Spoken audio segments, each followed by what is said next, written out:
script, Roger.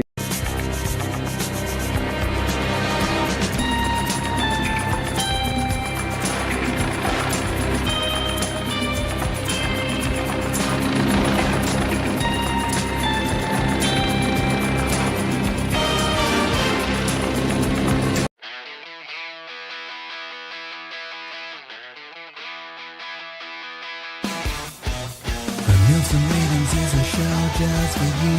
We talk film, TV, both old and new. We discover new things, our taste get broader. So here's the show's host in no particular order. He's a little rough, he's a little caustic. Everybody knows the most, the one and only toxic. From way up top, you find the northern bastard. He forgot to press like when he used StreamYard. Stupenzolicious gonna judge you on your sense of cool by asking you what's your favorite Mexican food. You shouldn't tell secrets, but you know that he can. It's the Hollywood goss from the inside man. Well, Valencia sometimes drinks cappuccino. Everybody thinks he looks like Quentin Tarantino. So come on in and join the Nielsen Ratings. It's a show that you've all been anticipating.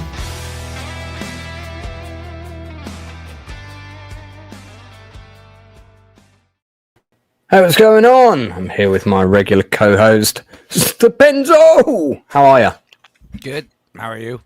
I'm still coughing occasionally, so if I have to mute myself, then unfortunately, that's what I'll have to do. But otherwise, I'm feeling good. I'm feeling fine. Outside all day. There's been sunshine. It's been a very warm and pleasant day in the UK today. So.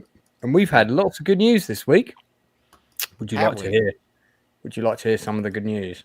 Of course, because good news is always, we like good news. Good news is excellent, and there's not a lot of it these days. So I'm always up for hearing good news. First up, we have the wonderful news that the fantastic character actor, one of the best in his game, I would say, Jim Piddock is going to be joining us next Tuesday at the slightly earlier time of 5 p.m. UK. I will mention this again before the end of the stream. Some people may remember him as co-hosting the Best in Show dog show, where he's one of the judges, along with another fantastic comedian who, of course, went on to be the grandfather in the TV series Modern Family. Jim Piddock has been in absolutely everything, and recently you might have caught him as one of the villains in Blacklist. He does a lot of straight stuff as well as comedy, but more well known for his comedy roles. He's got absolutely dozens upon dozens of credits on IMDb, been working as a British actor in America for many decades, and now has a book out about his career called Caught with My Pants Down and Other Tales from a Life in Hollywood. I believe that was also going to be the title for Stupenzo's biography, Caught with My Pants Down and Other Cracks. Stole my idea. I know. Terrible. Can't, you got to jump on these things quick, mate.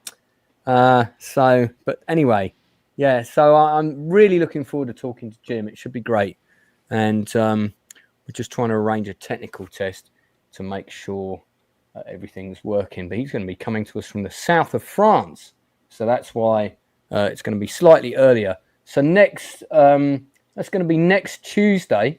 So before the Nielsen ratings, by about 5 hours, I will be talking to Jim Piddock next Tuesday.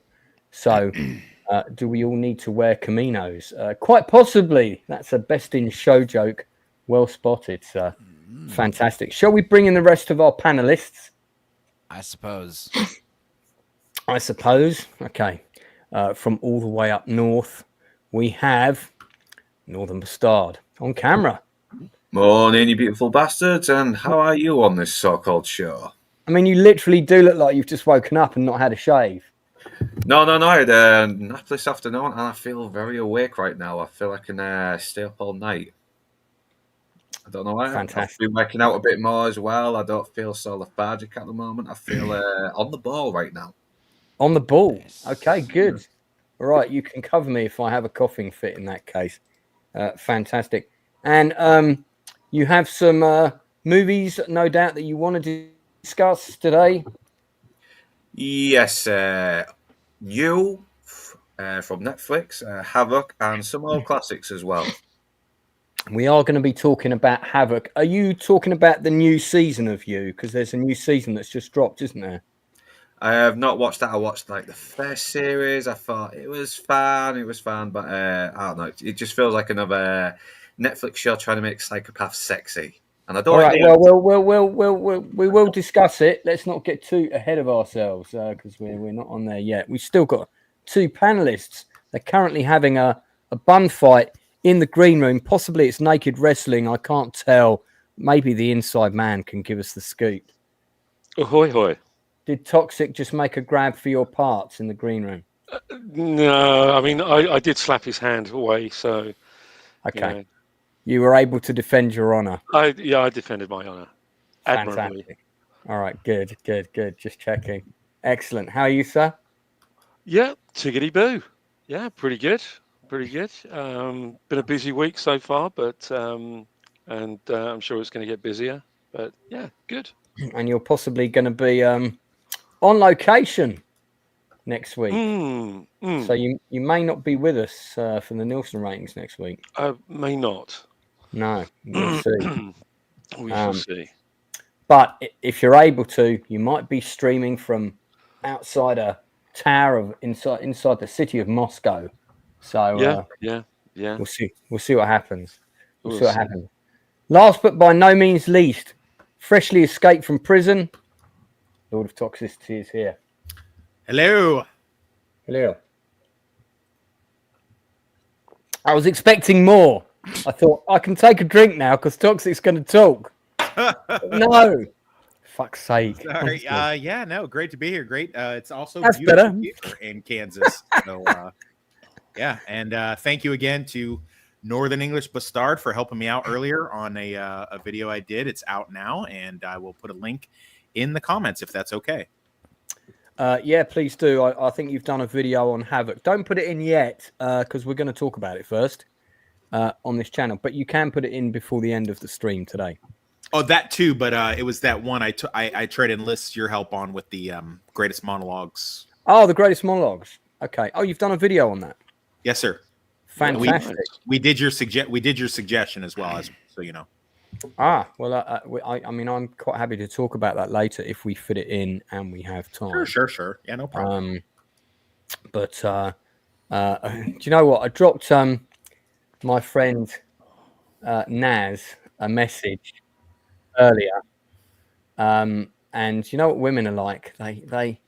That when they communicate with you, they want immediate response. Like if they send you a text and you haven't replied within 5 minutes. It's a calamity. The world is on fire, and so on. And I sent this girl a message. Some time ago today. Actually, it was midday today. Just asking if she was busy because I had a question I wanted to ask her, and she's only just replied now at 10:10.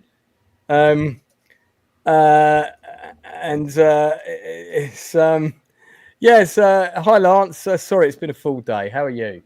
Fuck's sake. So my question is kind of moot now, but you know, if that had been flipped round the other way, there would have been hell to pay. That's all I'm going to say. So what lesson did you learn from that, Lance? What lesson did I learn from that? Well, that women are always right, apparently. Hey, panel, $2. Thanks very much, Darth Plato. Wrong lesson. Hey, Darth. Hey, Darth. I'm not sure I fully appreciated the lesson. Please enlighten me. The lesson is always make them wait. Never respond quickly. Women thrive on chaos and instability, so never give them any kind of security. They may say that they want that, but they actually don't. Watch how they move. Don't listen to what they say. 3-day rule as well. 3-day rule. Give them chaos. Give them as much chaos as you can. Be as unpredictable as you can. Never be stable. Stable is boring. You know. So yeah. That's why I keep a flamethrower. There you go. It's funny, actually. One of my best friends, I don't want to say who, kind of seems to attract those types of situations. And now you've said that to me, that makes a lot of sense. How about that? Yeah. So, toxic. Relationship counselor and advisor of the female species. Book him for a session now. Yes. He's worth every penny. All right, we're going to dive into our topics. For those people who are watching the channel for the first time, welcome. Please do subscribe. Trying to get to 5,500 subs as soon as possible. Like to get to 7,000 by December if I can. I mean, if we could get a big leap on that, would be even better. Every Tuesday, we try and mainly recommend things that we think you should watch, both old and new. But of course, we will review the most recent shows, and that will include things like Andor, which I will talk about a little bit later. The first 3 episodes of that dropped last week. We're kind of late to the party talking about it a little bit because it dropped right after the Nielsen ratings. Of course, everybody's been talking about it since. But I don't. It's so funny. I did a gut reaction review to Andor because I watched it the early hours, I think, of Wednesday morning, and I thought I have some thoughts about this because I'm a big Star Wars guy, and I really wanted it to be quite good, and it was okay, but I thought it would be better. And I jumped on and I did a little video. I don't know if anyone's seen it. Yeah. It's quite a short stream, and I made some constructive comments, some things about it. And there was an American YouTuber who was still up. I don't want to say who it was, who jumped in the chat and was going, "Lance, you need to do this live stream at a different time. You're not hitting the peak algorithms. Americans, are all going to bed now. Blah blah blah blah blah. Whatever it was." And I was like, I really don't care. I actually have a really busy life. I have I'm a full-time writer. I have a book coming out in September, a new one. I'm also working on 2 other freelance projects. I do my videos as and when I can, and as much as I love YouTube, it does not rule my life. So, and I found that statement just very entertaining. I do YouTube because I love it. My channel's monetized. It doesn't make much money. It makes a tiny, weeny amount of money. Occasionally, I can afford a can of Coke, as you just heard. But I'm not driven by the monetization. I do these streams and I talk about films because I love talking about films. Welcome to the lovely Sherry, who I can't remember seeing in the chat before. Don't think that's my friend Sherry Howard, but if it is Sherry Howard, please say so, because it'd be nice to see you if that's the case. Hello, Sharon. She was on Enzo's chat a couple of days ago. She's always in my chat. Rachel Percy is in the chat. Sleep doesn't exist. It's just a brief pause between projects. That is certainly the way I work. Daryl Johnson is here, one of my moderators. We also have Lord Toxic. I'm sure we banned him from chat. I don't know why he's here. Darth Plato, Aaron Charman, Wormy Spoons. There's that Toxic again, dropping in a link. Just sort him out, please, Mr. JK. And then we also have Indy, of course. Fantastic. So there you go. Giving everyone a shout out, all the regulars. So sleep is a social construct, indeed. All right. So let's jump into Havoc with Tom Hardy. The background to this film is it's written and directed by Gareth Evans. Most of you will know that he had a huge career leap when he made The Raid, which came out around the same time as Judge Dredd. And for reasons mostly driven by social media, the 2 films were kind of compared because they are both set in tall buildings. Apart from that, and there's a drug storyline, but apart from that, they really don't have anything in common. And I didn't believe that one ripped off the other or anything like that. I thought all of that was nonsense. So we won't get into all that again because I've done a Judge Dredd stream, and I think also Northern discussed it in some detail on his channel.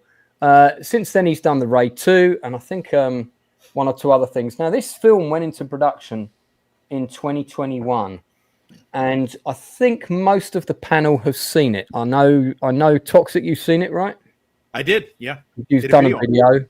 I'm assuming Northern, you've seen it. Yeah, I did. I've just got a review on it now. I just need to re-record. And Okay, Stupenzolicious, have you seen it? No, I did not. No. And Inside Man? Doesn't interest me in the slightest. Okay. Oh, I love that brutal defense. Okay, we'll come back to that. So, okay. So, I mean, I didn't know much about it, but because I've been in a bit of a bubble doing my own thing the last few years, I haven't been keeping in tabs with productions that have had a troubled history. This production had a right ball ache of a reshoot. It spent almost 2 years in post, and now I've seen it, I can see why. So before I get into my thoughts, and then I'll hear what my other two panelists have to say about it. And again, we're looking for ratings out of 10 with people in the chat. I will say Gareth Evans is known for sort of a certain brand, and his brand is high octane, borderline unbelievable action and stunts with minimum plot complexity and just sort of full throttle. And that's okay. And if that's what you want out of a film, that's fine. I do like my action to have more of a storyline, a bit more cerebral matter to it. I like my characters to have arcs. I mean, my sort of archetype action movie script template is Die Hard, the first one. Almost the perfect movie, almost the perfect script, with the perfect characters and supporting characters. And I could do a whole stream about that. But this is not one of those films. So Havoc is about a corrupt cop played by Tom Hardy, who basically has a crisis of conscience. He's been taking bribes along with some of his other team and carrying out the dirty work of this political guy who's, I think he's either the friend of the mayor or running for mayor. None of that storyline either engaged me or nor did I care. He's played by Forrest Whitaker. And then there are some younger characters who kind of get involved in a parallel crime. They're sort of set up to take the fall for something else. And basically the film starts 20 minutes in. It's like the first 20 minutes of this movie is missing.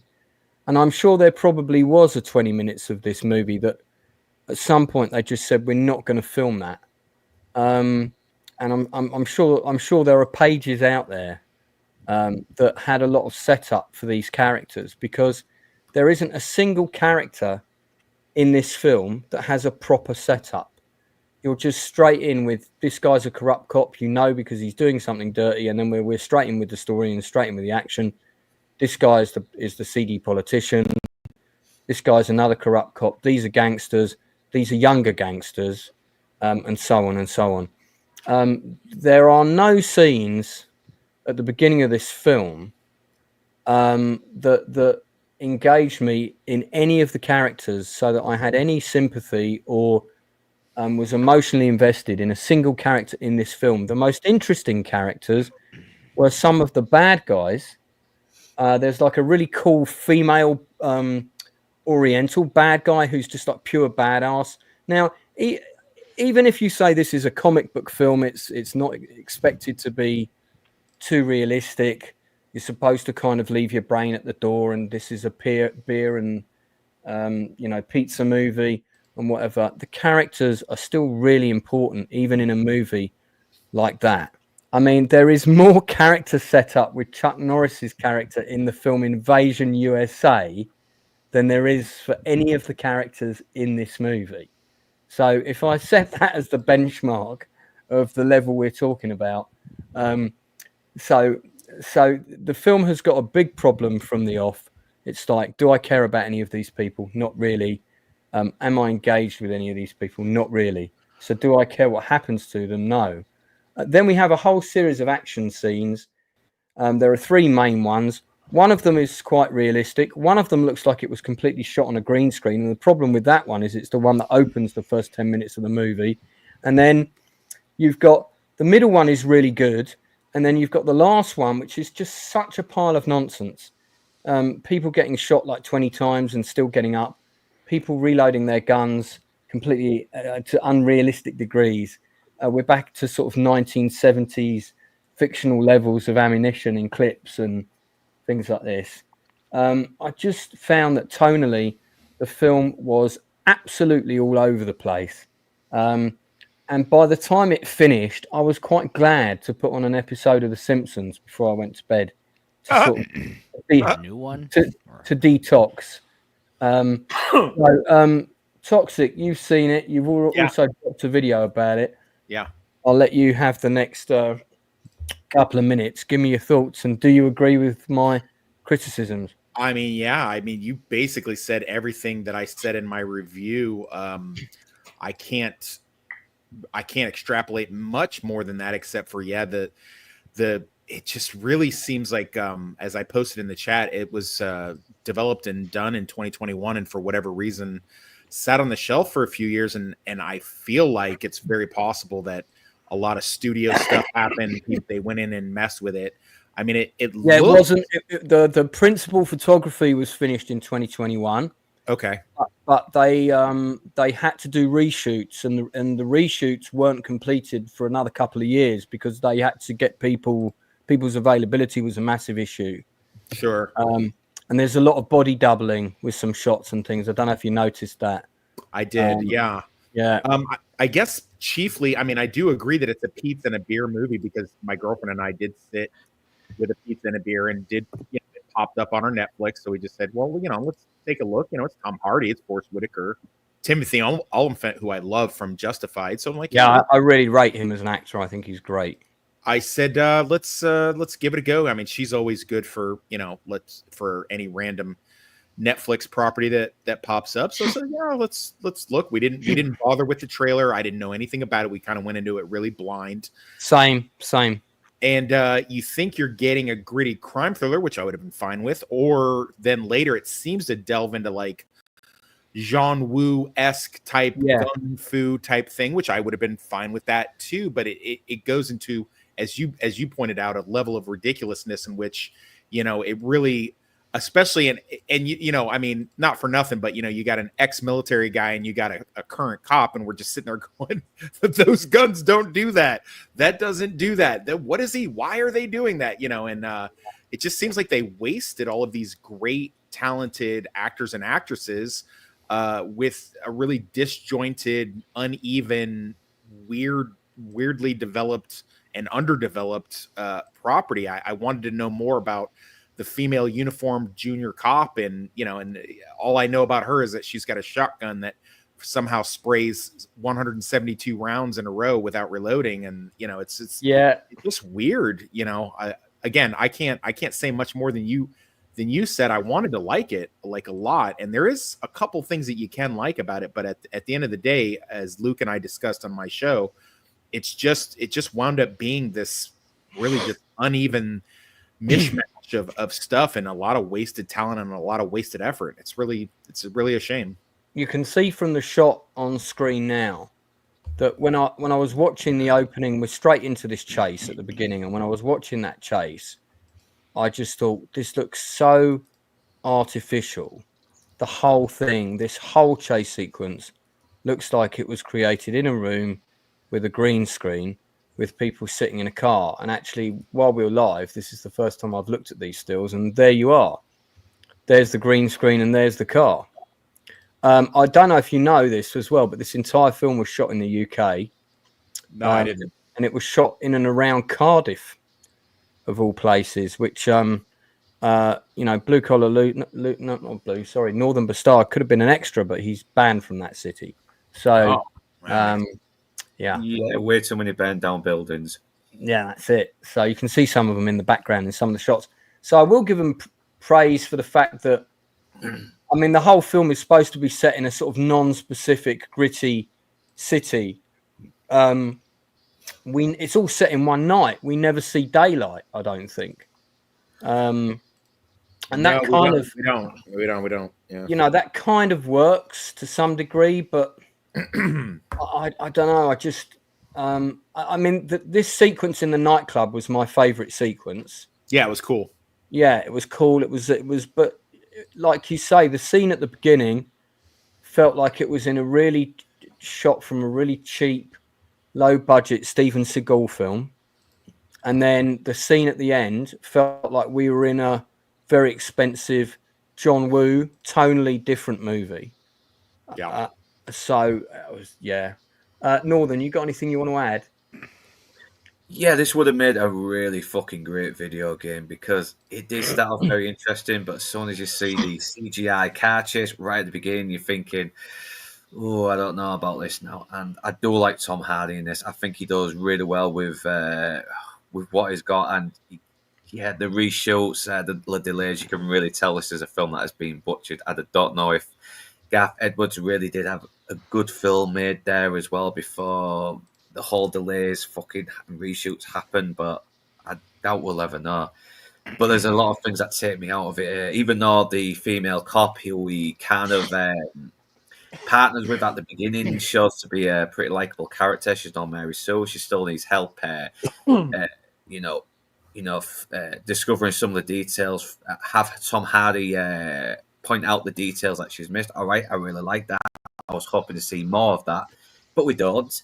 And then you get this fucking Asian triad assassin throwing Tom Hardy around like he's a fucking ragdoll, and he's like, he outweighs her. He could have taken this woman out without any problems. But I did like how the violence could be very hard hitting and brutal. It does make you feel every hit, and sometimes the fight scenes can be really brutal and visceral. But the plot just goes out the bloody window, and I'm not having a go at the unlimited ammo as much as many people did, because John Woo's kind of done that in his early Hong Kong days. I mean, Hard Boiled, we see Chow Yun-fat slide down this banister and he's unloading these two Berettas and not reloading. Okay, I can sort of, let that slide a little bit, but it just doesn't give you anything to make you care for the characters or make you feel that Tom Hardy's redeeming himself. I'm not invested in anyone in this film, and that's a massive problem. No.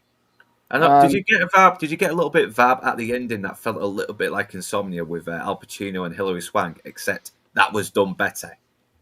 Yeah, I mean, it was, that ending sequence was okay. It was fine. He's going to die, but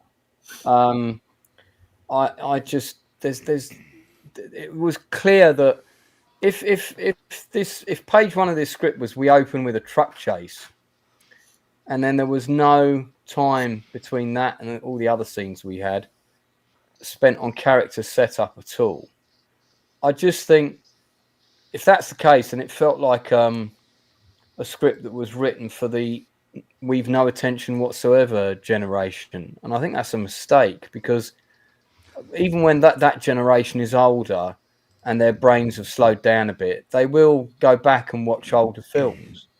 And the ones that they'll when they sit down and watch them properly in their home cinemas instead of on their phones, they'll pick out the ones that actually have a good, strong narrative and make you care about the characters. Caring about the characters is so important. I get the impression that this was actually made by that generation, not necessarily for that generation. It probably almost certainly was made by that generation. It does, it does feel like there's Netflix committee fingerprints on this film. For sure. I mean, too many cooks. Yeah, and there's some really talented people here as well behind the scenes and in front of the camera, and they're wasted. Everyone is wasted.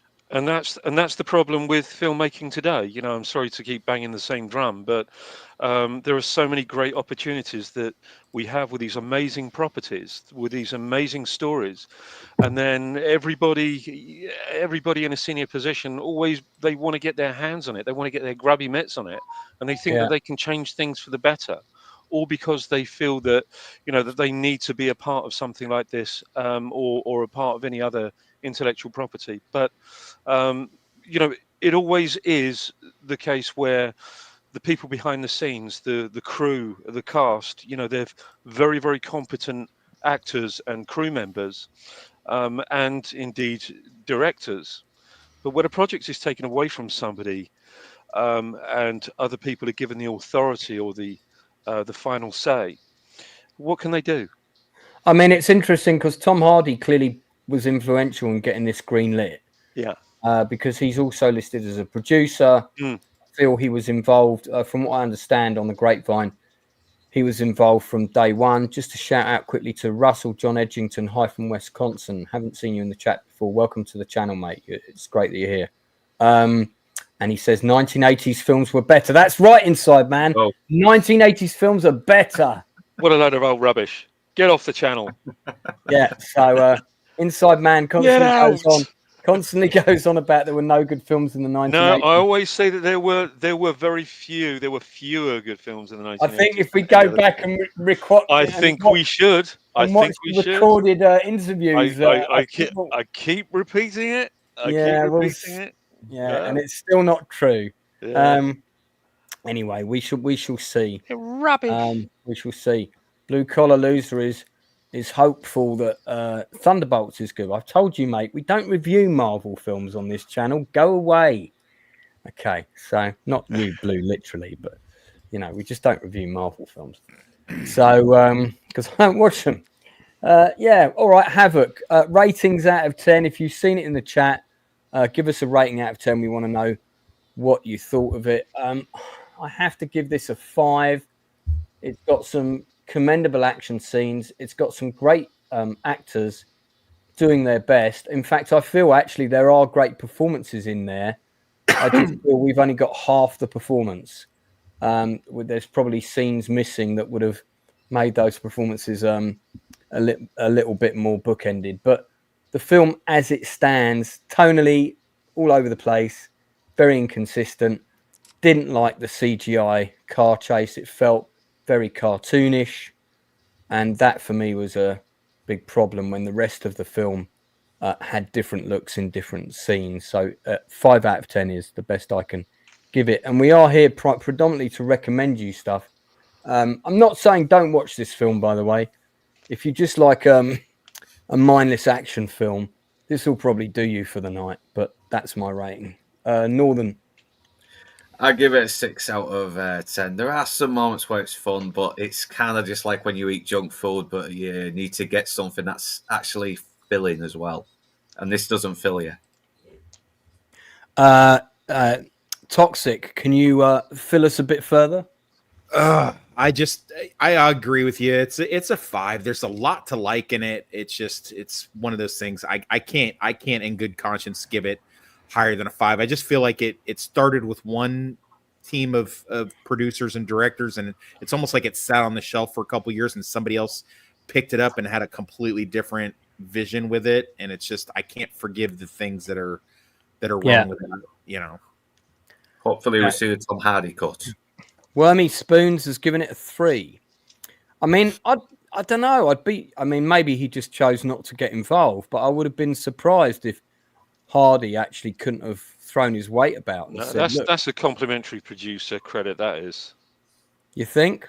Yeah. I think it's possible that Tom Hardy had a vision of what it was supposed to be when it came out when it was done in 2021, and then probably from the scripts, yeah. Yeah, and then later it was one of those things where they were like, "Hey, that action movie you did a few years ago? We're going to release that to Netflix." And he was like, "What the hell?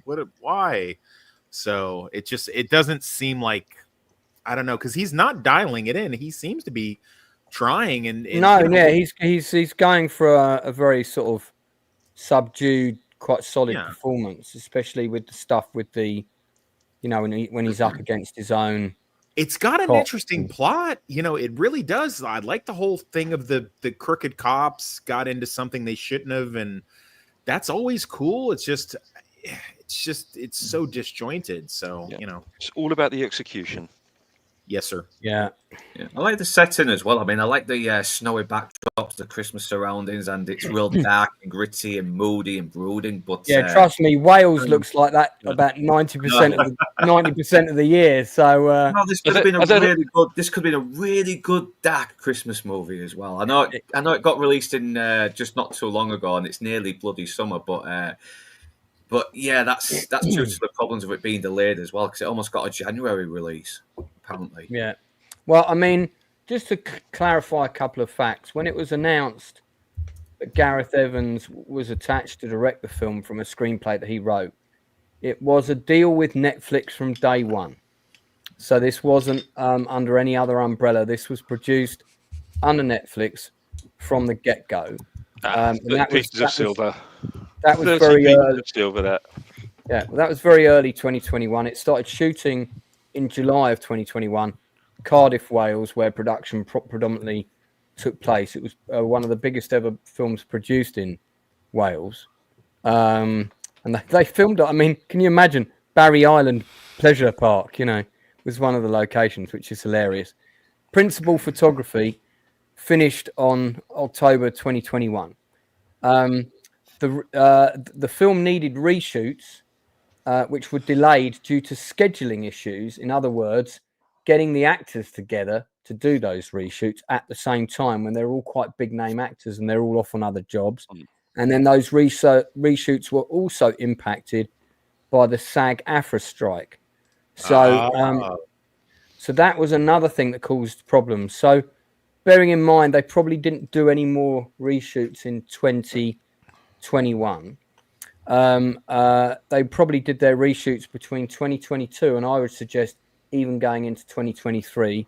I think this film had at least 6 months in post, at least, because of the huge amount of CGI work in the film.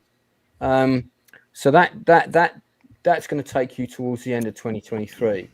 But then I reckon there was probably another a year of back and forth fighting as to what edit of the film was going to be released, and that would take you to 2025.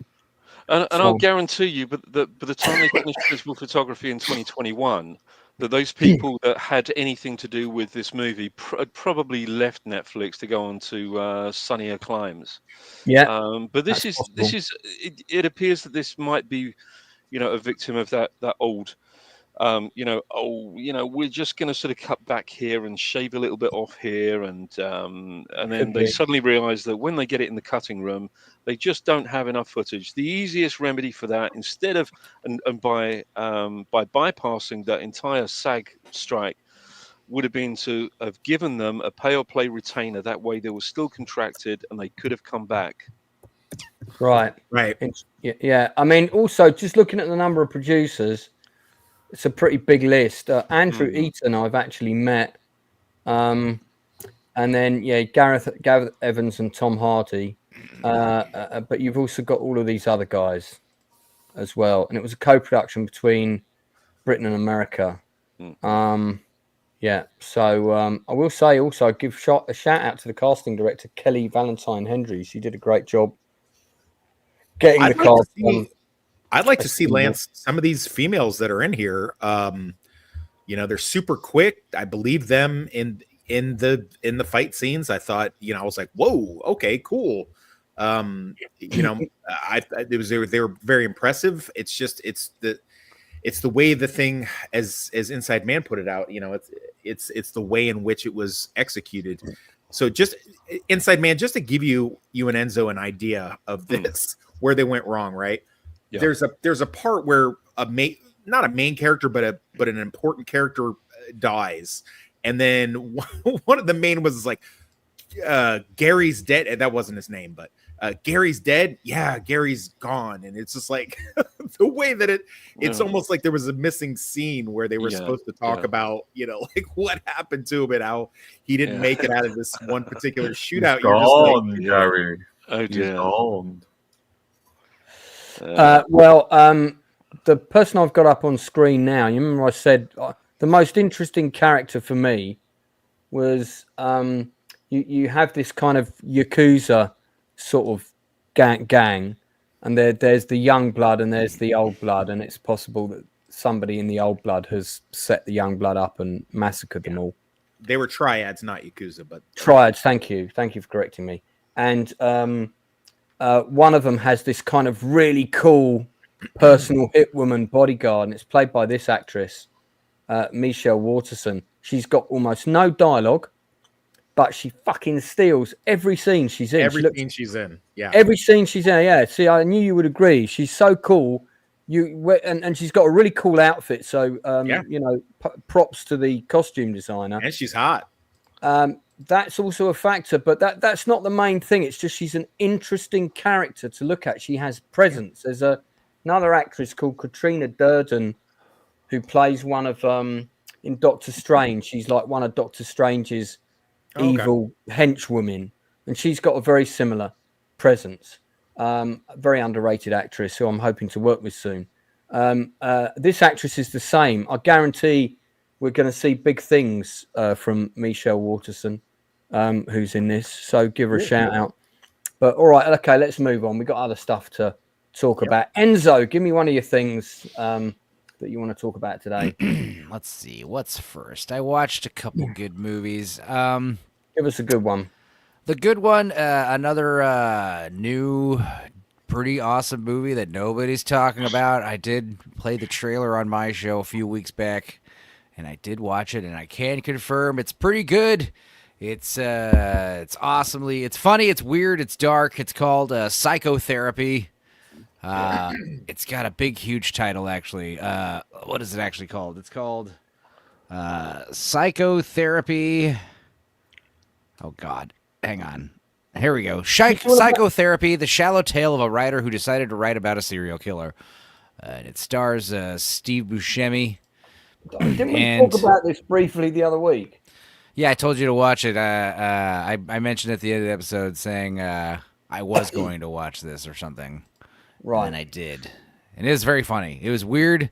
It's basically, what's his name?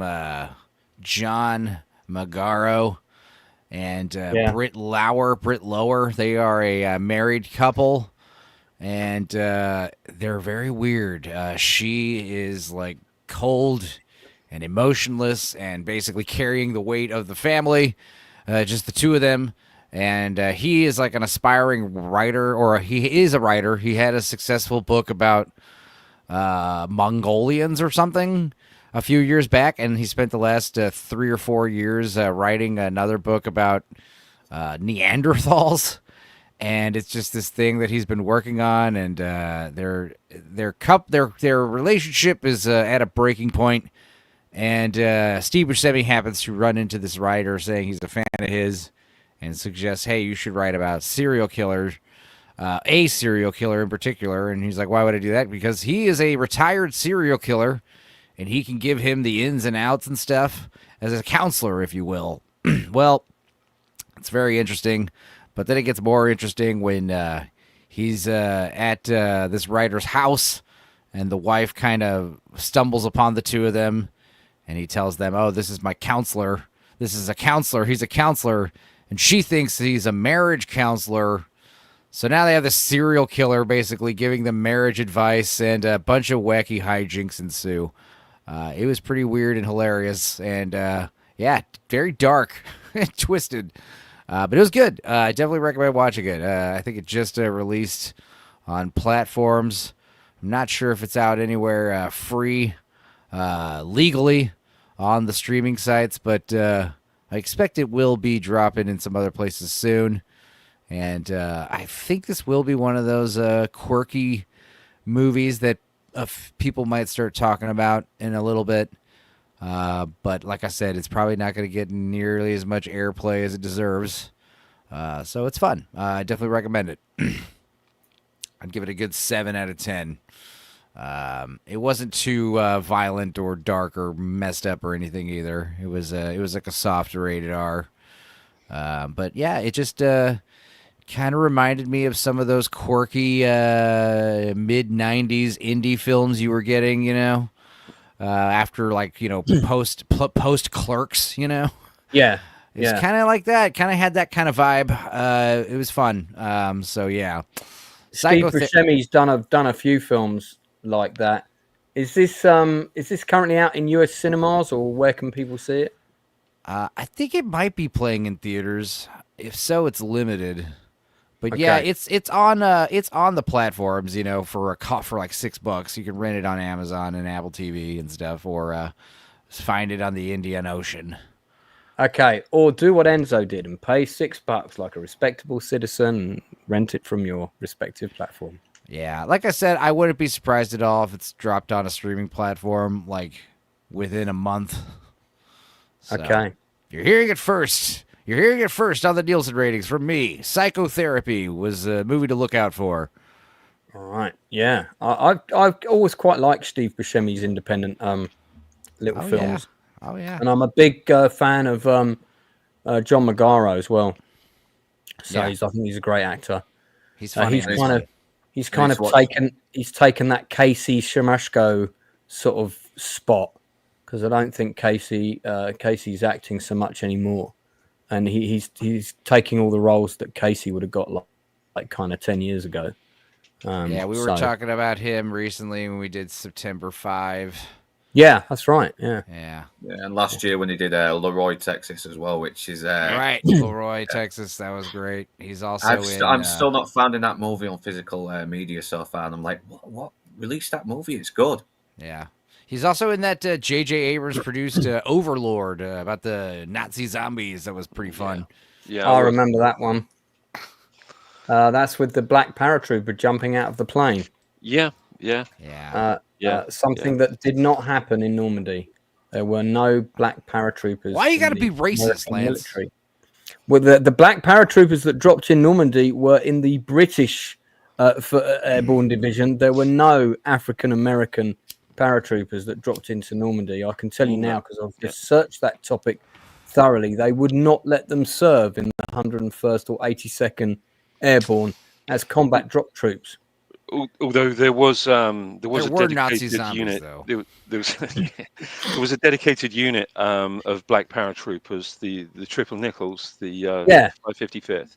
Absolutely, but they did not drop into Normandy. Did not drop into active service. They didn't. They didn't do an active service drop. You had the Red Ball Express, of course, which were the black soldiers that drove the trucks. Absolutely fucking vital job. Yeah, absolutely. And then there was a specific African American combat unit on the ground as well. I forget the designation of it. It was the 333rd. They were an artillery group. That's right, and there was a film. And There was a film made about them, which I think Spike Lee got the money for. Battle of Santana or something like that. Yeah. I do have it. I've got it on DVD. I miss my rather large war movie collection. Not a bad film, but I don't think it was the film. I don't think they got the movie they deserved. And then, of course, you've got Red Tails. Let's not talk about that. George Lucas wants to make serious films now. Experimental movies. I think he likes to call them. I think Francis Ford Coppola's Megalopolis is going to be. That was an actual I'm going to make weird experimental films in my twilight years, and I think people are going to look back at that and be like, "This movie is actually pretty deep and pretty out there in a good way."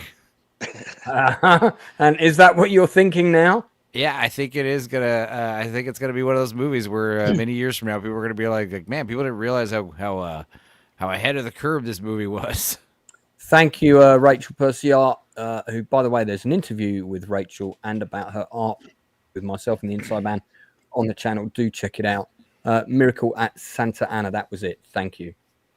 That is the name of the film. Yeah. So, Toxic, you want to talk about Burn Notice? Yes, please. Let's do. Yes, please. Interesting that you brought this show up, which I think is it still going? No. No. It's been off since 2013, actually. How many seasons did it go for? 6 seasons. Okay, so I watched the first season with my ex-partner, and I think we got into season 2 a little bit, and I think after that we decided we'd had enough. Oh. Yeah, I thought it was okay. And it kind of had really... go ahead, sir. Go ahead. I had really good acting, really good casting. So props to the casting director. I quite like the lead actor. He's a very interesting actor. This guy, Jeffrey Donovan. Yeah, but I just didn't find the show. The show just didn't grip me in the same way. And I think at the time we had a lot of other shows to watch, not least of which were all the ones that I was introducing her to that she'd never seen before, like The Shield. So this was going up against The Shield for our what are we going to watch time. Okay. And I'm afraid it didn't really compete. And well, that's okay. Yeah. I mean, so The Shield is a much better show. Yeah, like this was quality. okay. This was okay. I thought it was okay, mate. If you think I should go back into it and commit to watching the whole thing, now's your chance to pitch. Okay, let me do that. So it's a cozy show. So it doesn't have the intensity or the heavy plot of something like The Shield.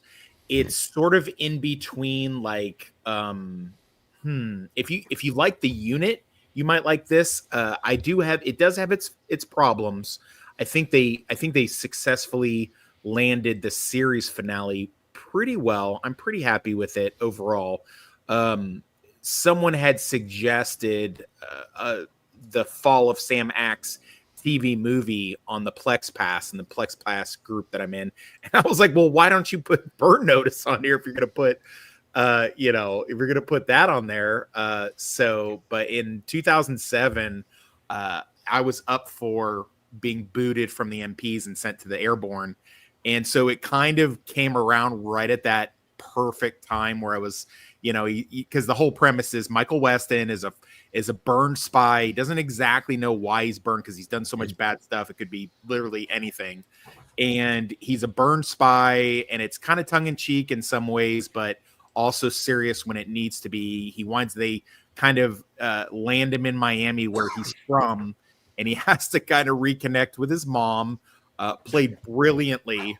What is her name, Lance? Can you help me out real quick on that one? Yeah, I'll get the name of the actress. From Cagney and Lacey, plays his mom. God, she's so stellar in this.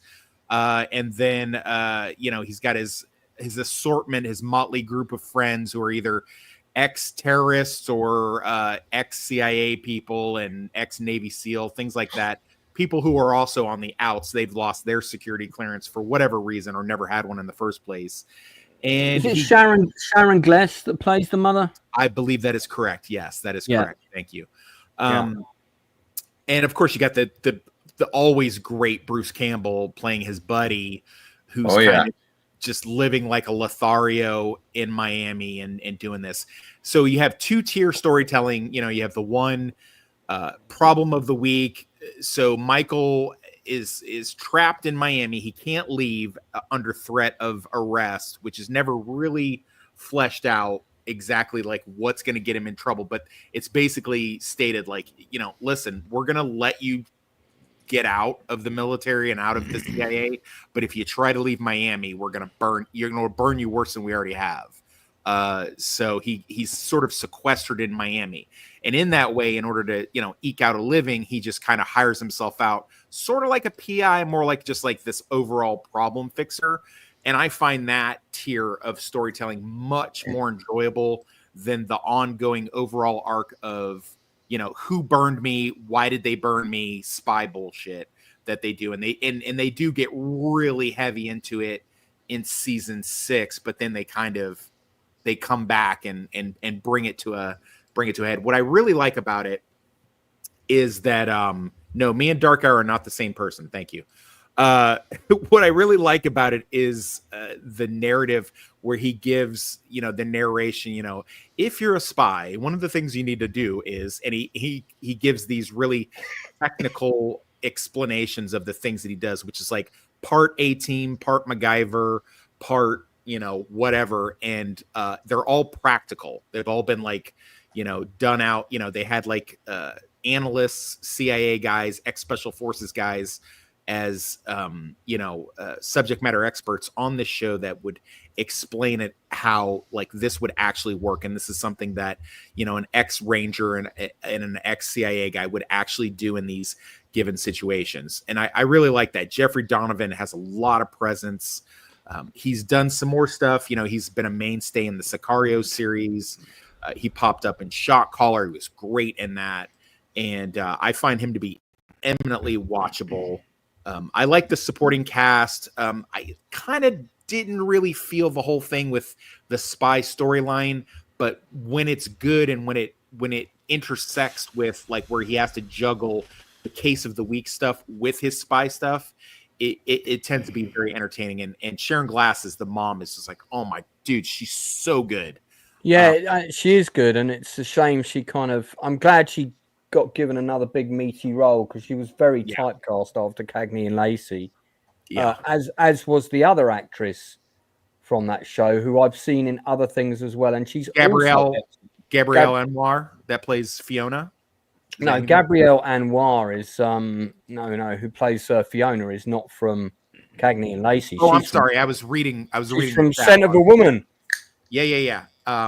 So yeah, as Blue Collar pointed out, his girlfriend Fiona, Gabrielle Anwar, playing the former Irish terrorist, now gunrunner / bounty hunter / foil to Michael. She compliments him very, very well. I think. Yeah, she's a good actress. I mean, she's worked pretty constantly, I think. Yeah, no, she's great. She's sexy. She's fun. There's lots of cool stories with her, and they don't dick around with a whole lot of will they, won't they. I mean, they're clearly together. In fact, really the only time that the story lines kind of go awry is when they break up for some silly ass reason and they spend some time apart or whatever. But again, it's really enjoyable. I have a lot of fun watching it. Back in the day, there used to be this thing that you could get in a chat group on your phone if you had, like, they did a promotional thing with Razr flip phones, because Michael uses a Razr flip phone through most of the series. And you could get in like a text thing like, if you were in this position, what would you do as a spy? Answer this for this and this for that, and I'd spend a lot of time messing around with that, like, way too much. It was really simple, but it was fun. It was a fun USA had a lot of quality programming at the time. And, I mean, Bruce Campbell's very good in this. So if people are a fan of Bruce Campbell, definitely watch this show. Yes, I do mean Tyne Daly. I think she's a top actress. She makes an appearance in 2 episodes of the show. That's right, she does. Yeah. And you've also got Tricia Helfer from Battlestar Galactica's in 9 episodes. Yes. John C. McGinley, who's one of my favorite sort of supporting actors of all time. Really, really rate this actor. Right. I'll put him on screen in case.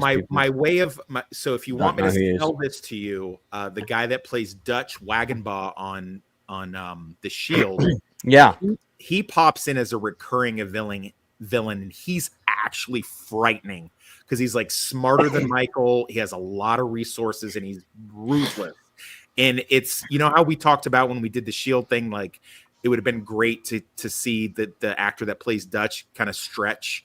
Yeah. His things. He really gets to stretch as the recurring villain on this show. And I just, you know what they say, stretching is tight. So yeah, good to see that. Other than that, like I said, I mean, it does kind of go off the rails a little bit by season 6, but they do tie it up very well. It's just constantly, and then again, I'm a little partial to it for all the reasons I mentioned, plus the fact that I grew up in and around Miami. So, I'd see a lot of this stuff, and it's, I mean, you do have to suspend believability because it's like there's gunfights and a lot of shit, and then like the cops almost never show up. So it's just like, oh, okay, well, whatever. But and the storylines where he's helping people doing the A-team stuff is a lot more enjoyable than the spy stuff. Is it readily available on streaming service at the moment? You can get it on, you can get it on Hulu. Or you guys in the UK would have Disney, so it's available through that. Oh, okay. I've got a Disney account, so do you know what? I might delve back into this. I might start with season 2, and because I remember most of season 1. Tim Matheson is also a bad guy in Burn Notice. Of course, most people remember him as the bad guy in Fletch, the movie where he made the mistake of going up against Chevy Chase. John C. McGinley, man, I've written to this actor. I'm determined to get him on for an interview at some point. So, I hope you do, man. I hope you do, because he is so fucking good as Dr. Cox. I love me some John C. McGinley. Yeah. He's good But in of nearly course, everything. He's good in nearly everything, this guy. just to remind people, our next industry interview next week is with Jim Piddock, and he hasn't been in Burn Notice, but he's been in a hell of a lot of things, including Blacklist pretty recently, where he played a pretty horrible man in that. Mainly known for comedy, you will have seen him in Best in Show and things like Modern Family and stuff like that. But he's been in a lot of stuff. He's on this time next week, slightly earlier at 5 p.m. If I didn't have a Disney account, I wouldn't be able to talk about Andor, which we're going to cover next. So there we are. But yeah, Jim Piddock is on the channel next week, 5 p.m. UK time on a Tuesday, slightly earlier. But of course, guys, you can watch it on the replay. You don't have to watch it live. It's going to be a great interview. Check out Tim's book as well. Caught with My Pants Down, as Enzo and I discussed earlier, previously was going to be the title for his biography. But we're changing that to Whoops, There Goes My Pantaloons. Okay. We are going to talk about Andor briefly. Most people have talked it to death already. I don't want to debate about the grape scene. There isn't. Really You're going to talk about the rave scene, aren't you? Yeah, I want to focus. I want to focus on the stuff that I'm an expert on, which is raving. So we are going to talk about the rave scene. In terms of the assault scene, right? Let's put it like this: people quite liked Andor because it was gritty. It sort of showed a darker side. It showed the workings of the Empire. And let's be honest, the Empire, like, let's compare the Empire to Nazi Germany.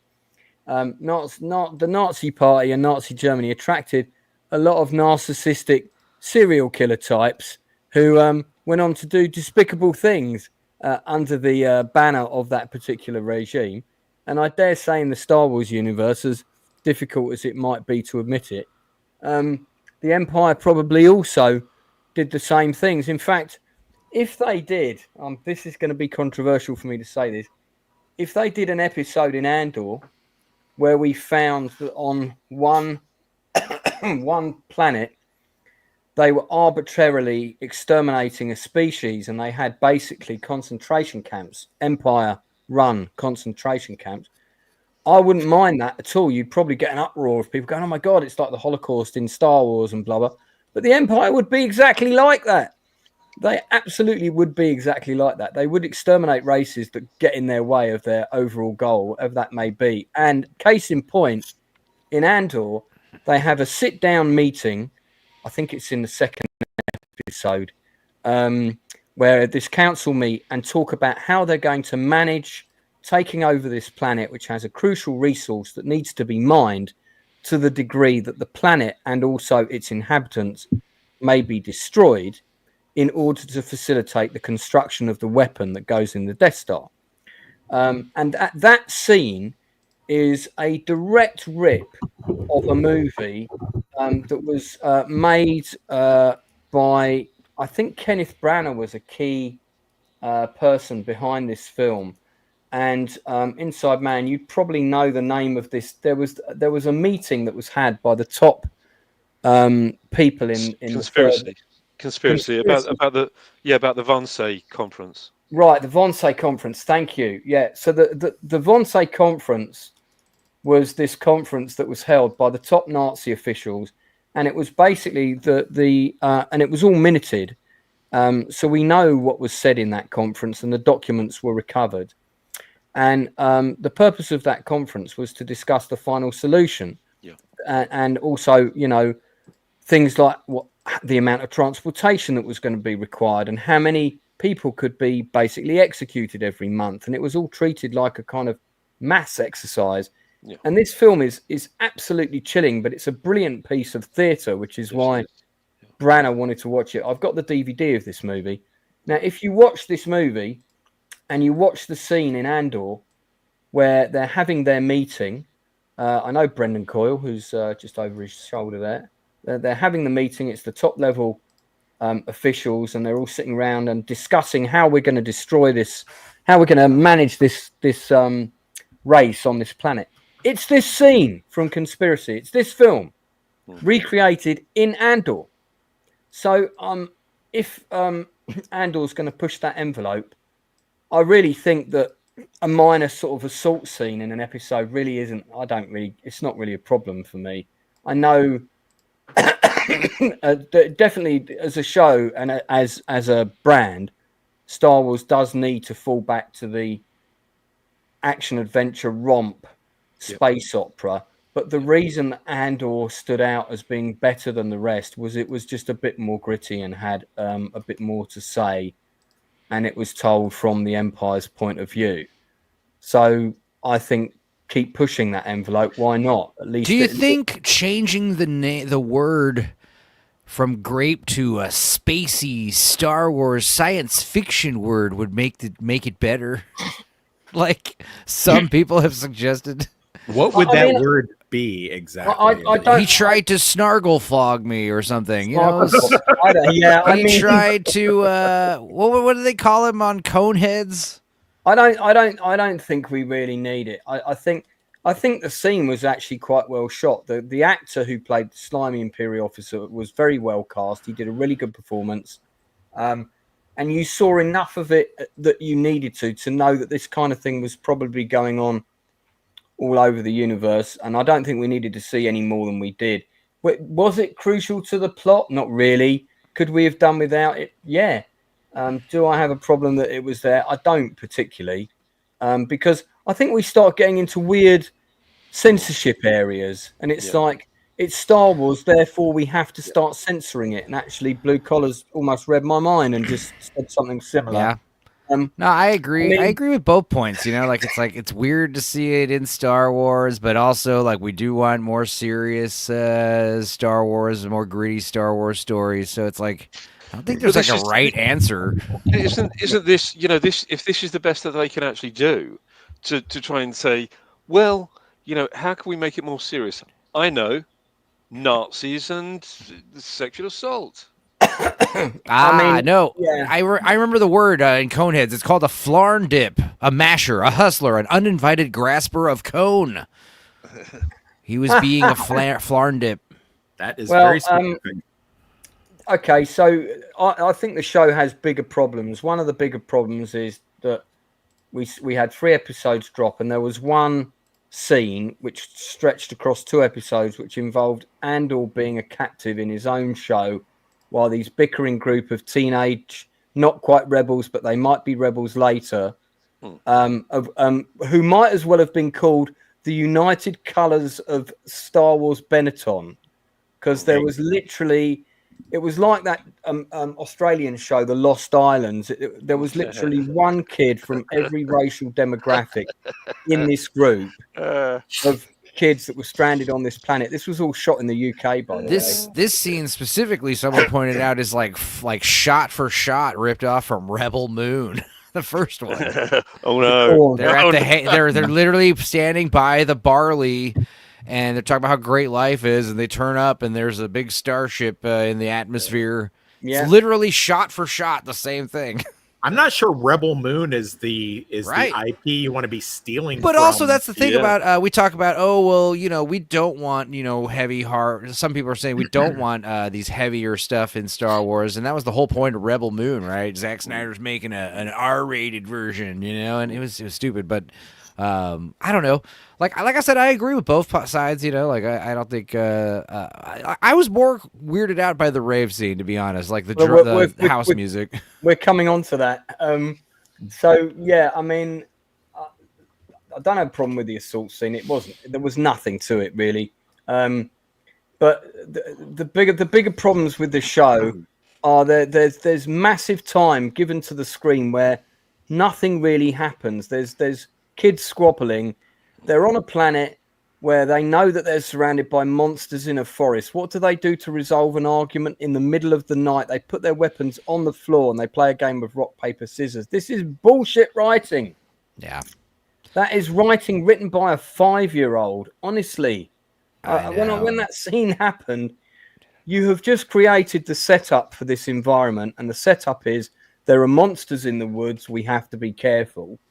And by the way, they mostly come out at night. Mostly, it's very much. Oh no! I mean, they don't say that line, but it's implied. It's implied. And then it's right. Can I go now? and then it's nighttime, and they decide to have a conflab, and they're going to resolve their differences by putting down their guns at night when they're vulnerable, to play a game of rock paper scissors. And I was literally watching it, going, they put their guns down and they're playing rock paper scissors. That must mean that the infant writer now is going to suggest that the monsters attack. 2 seconds later, the monsters attack. And I went, Jesus fucking Christ. So wait, they literally play rock, paper, scissors, the actual game? Like, yeah. Yeah. So rock, I paper, think scissors exists. But they call it Snargle, Flugel, Flungle or something. But really? It's the same. That's so stupid. The other thing that's like a huge, and this isn't with just Andor, but with Disney, Star Wars in general, is like, I mean, I see where they're going with it, but it actually is a bad idea to make the Empire like very like diverse. It's like, are they evil or aren't they? Like, make them all British white dudes like they've always been. Yeah. Yeah. And it actually sells the whole evilness. But I mean, the idea that like they have all people of races and colors and creeds, and I don't know, man. It's another weird misstep. Yeah. Those British crackers are so superior in every way. Now, before we get on to the rave sequence, there are some things that are good about it. Ben Mendelsohn steals every single scene he's in. Always good. God, I love Ben Mendelsohn.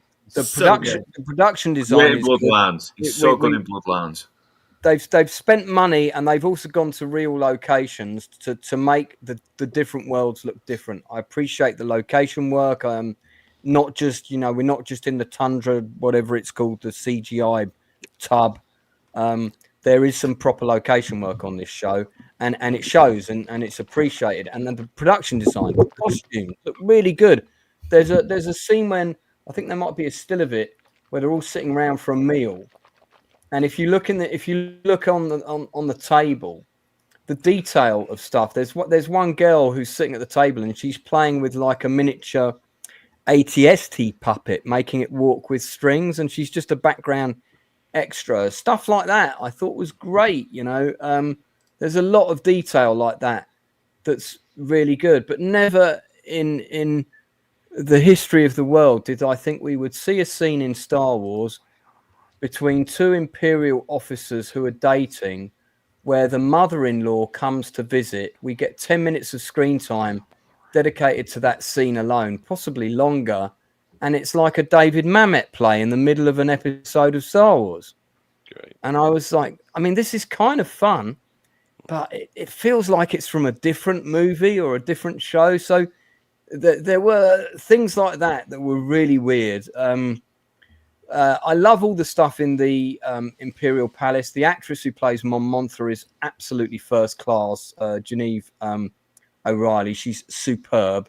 All the stuff that's going on politically here, the wedding stuff is all good. It could have been half the time, but it's good. I'm just going to read out these super chats real quick. We've got Darth Plato. I think Andor's Gilroy is making his characters like the ones in the book Ordinary Men. I can't talk about Ordinary Men because I haven't read that book.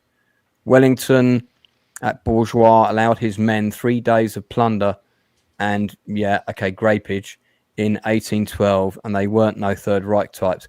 It was a common thing in war. Yeah, I mean, I have no issue with that per se. That's I don't have an issue with that. So then we have a rave, which is part of the wedding.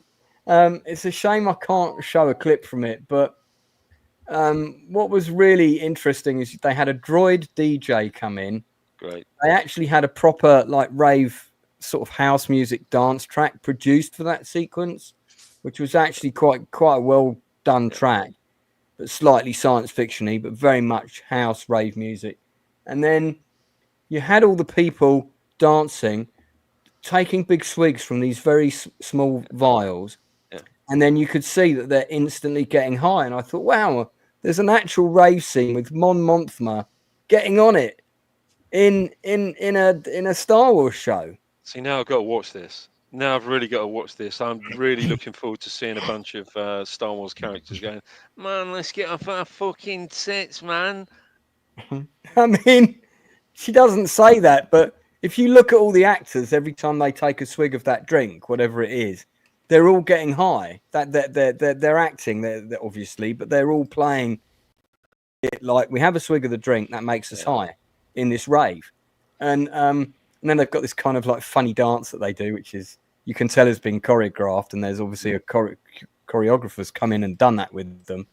A lot of effort went into that sequence, but I don't know. I just thought, do we need to see a wedding rave in Star Wars? Could we not have had a little space battle instead at the end of that episode? I don't know. I mean, I don't really mind like a celebration. It's specifically the house music, the boom, spoon, spoons kind of, that's weird to me. Like, they should be listening to Jizz. Yeah, or the the Yub music. Yub song. The Yub Yub song. Yeah. Yep. It turns out that that's literally the only song that exists in Star Wars or whatever. Or no, they start playing it. There's like a generic music playing, and then the band kicks off in the song, and then the whole crowd is like, "Oh, this is my jam!" The reason I'm laughing so hard is because that's the episode of Family Guy where they're like, "We're gonna play the same song again." Yeah, let's play the same song. Yeah, I don't know. Do you know that there was one point when I was watching Andor, and I was thinking, God, I would really just love to hear that. No, that costs money. It costs money to do that. But they can't even like do a riff on it. I mean, no, I don't know. John Williams will have to get residuals, and they don't like doing that. I didn't watch this, and I'm probably not gonna now. But I will say this, just to throw out an alternate thing. Didn't episode 2 Attack of the Clones have a whole club scene where the guy was trying to sell Obi-Wan death sticks or some shit? Yeah, and it was garbage. All right. You don't need to sell me death sticks. I don't need to sell you death sticks. You need to go home and rethink your life. I need to go home and rethink my life. I mean, that was kind of funny, though, to be fair. That was a funny moment. That was. Yeah, it's shit film. I mean, Mr. E has said, welcome, Mr. E, by the way. Rock, paper, scissors, Spock, lizard, elevate the game. It's kind of like that. Mr. E's a Marine. I'd love to get it. I'd love to collab with you, Mr. E, and talk about warfare and get your opinion on that. Oh yeah, buddy. Actually, also, I do quite a few streams about military stuff. So yeah, let's get you on sometime, for sure. Yeah, Andor. It is a weird. I mean, so apparently it's going to get much better, according to Chris Gore, who's seen the whole thing. Can't get much worse. The show. I mean, the show gets a lot better. There were some good things, but it's just like it starts with him going on this mission to steal this ship that he doesn't even know how to fly, and isn't the ship he was supposed to steal. None of that makes any sense. I mean, if that all comes full circle later and we find out there are reasons why that happened and whatever, okay, but I just don't see that level of intelligence in the writing. I'm sorry. None of that stuff that didn't make any sense is going to have any relevance later. It's just going to accept it for what it is. He went on a mission to steal a ship. We don't know why we sent him, because apparently he's not a very good pilot. But don't worry, by episode 3, now he is a very good pilot. I mean, it's just none of that makes any sense. It's really strange. But I do care about some of the characters in the episode. I think the main girl is quite good. There's some good performances from the cast. Actually, I can't look at the cast and say that guy's not very good. All the cast are pretty good. If anything, probably the actor who's got the strongest presence in it, unfortunately, is our man Andor. That's not because he's not a good actor. He's a very good actor. He's just not being given the scenes. He's not being given the scenes to show his shit, you know. He's not been given a really great dialogue moment where he's having it out with somebody, where we get to see him show his acting spurs a bit. Tend to think that they probably struggled on where to take the character next, I should imagine. Let's see, because, I'm going to hold off. 6 out of 10 for me so far. It's got some good things. It's got some problems. But I haven't lost hope. Only a fool's hope. Lance, I don't understand why this is so difficult. Like, why they should already have the template. They already know where the story's going. It's not like they're writing to like infinity and trying to figure it out. All this stuff should really be easy, especially these prequel type shows. Like they know where the story ends, so like why not make it cool in the interim? And to be fair, as far as Disney Star Wars, I know it's not popular and I don't disagree, but Rogue One's a good movie. I mean, I like Rogue One. I really like Rogue One. So why is this so difficult? I don't get it. Well, we can mull over that question while we hear the latest Italian Politeschi movie from The Inside Man. Well, actually, I'm gonna shock you. And pick something from the 1980s. Yeah, he did. Yeah, he's good. Yeah, Get it. Actually, one of my movies is from the 80s. So give us that one. Yeah, Indiana Jones and the Temple of Doom. Okay. Unfortunately. Yeah, kind of. It's my favorite. It's my favorite of the Jones movies. I really don't like it. Yeah. I mean, I look. I didn't like it at the time, and I was really controversial. Really trying to make myself like it again.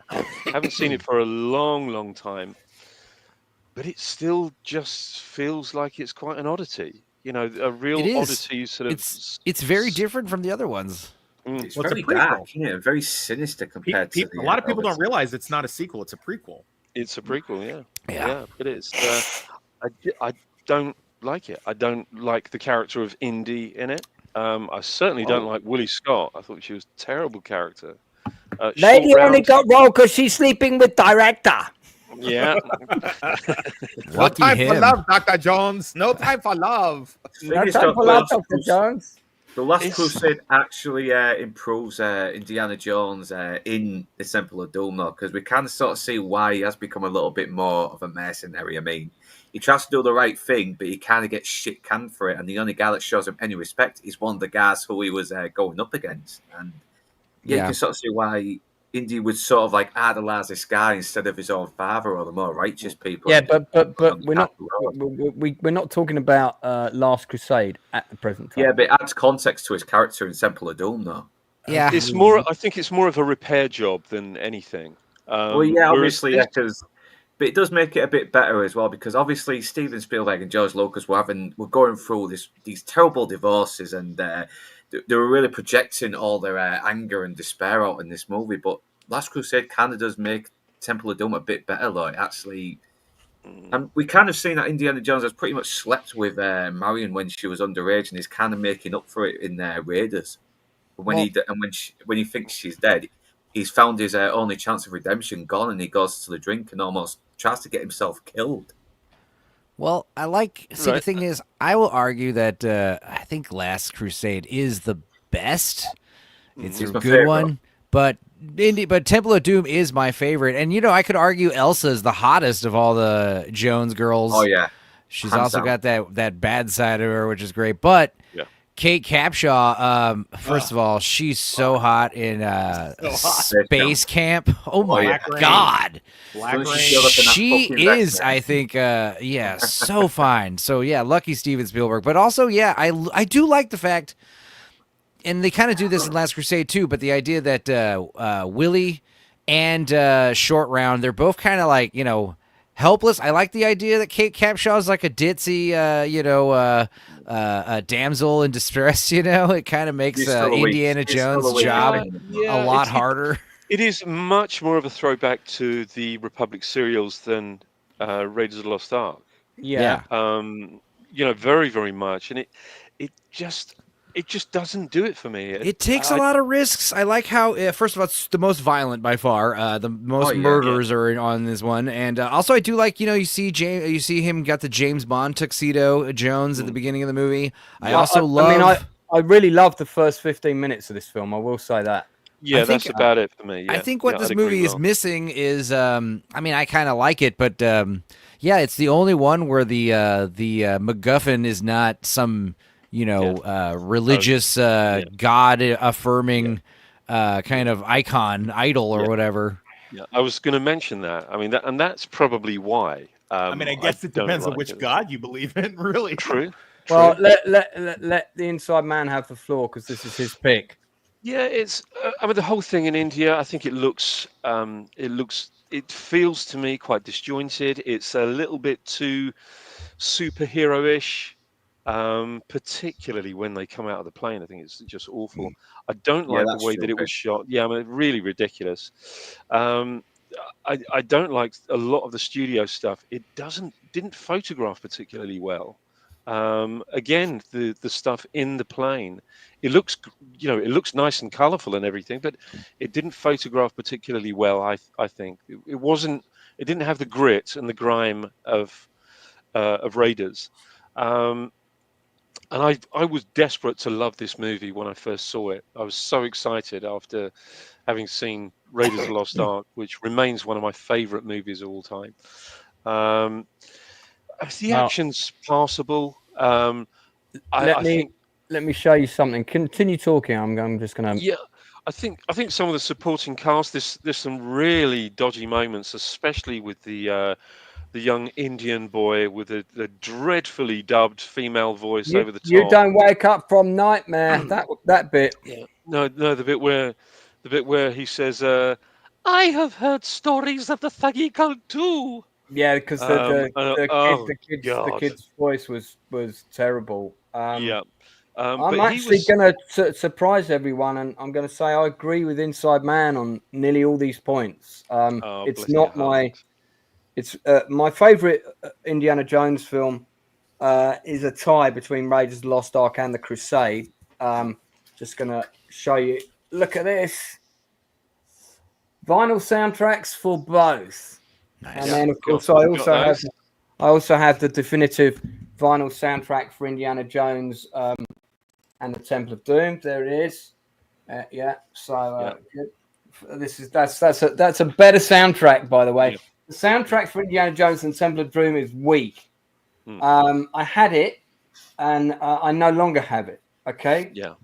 And it's got a reprise of the Raiders Arch at one stage, and then for the rest of the time, it's trying to find the soundtrack, and it never finds it really. Yeah. And that's a big problem with that film. If you go back and you listen to it, it hasn't got a recurring theme. It's all over the place. Yeah. And I agree with you on I think the other problem that the film has is once it moves to India and it kind of stays there. Yeah. I just feel like the film just doesn't go anywhere. Yeah. I also hated the thing where they fell out the plane. I felt we were in A-Team territory, whereas Raiders of the Lost Ark, the violence and the action and everything, it has some over-the-top moments with Indy achieving great things. That felt like we went into tonally complete nonsense territory, which then fits very unevenly with people pulling hearts out of chests in the film later. I just felt the tone of the film was completely inconsistent. So I still think it's better than either of the... Oh, my God. I mean, miles better. Either of the two Indiana Jones films that don't exist, The Kingdom of the Testicle Bollock and the Time of Poop. So there's only 3 Indiana Jones films, which is but you know what Temple of Doom did before a lot of things did, like it was really ahead of the curve, was making fun of weird Indian culinary practices. Man, way ahead of the game there. Cultural insensitivity to an nth degree. Frozen monkey brain. But I which no one eats in India, by the way. I agree with Lance in terms of the first 15 minutes is undoubtedly the best. It's really good. Movie. It's really very, very good. And of course, you've got David Yip in there, who I absolutely adore. David Yip as an actor, I think he's a really fine actor. For Chinese detective. Yeah, I think Indiana Jones directly murdering like 9 people by sending them down there, to a river full of crocodiles. It's pretty awesome. That's still funny.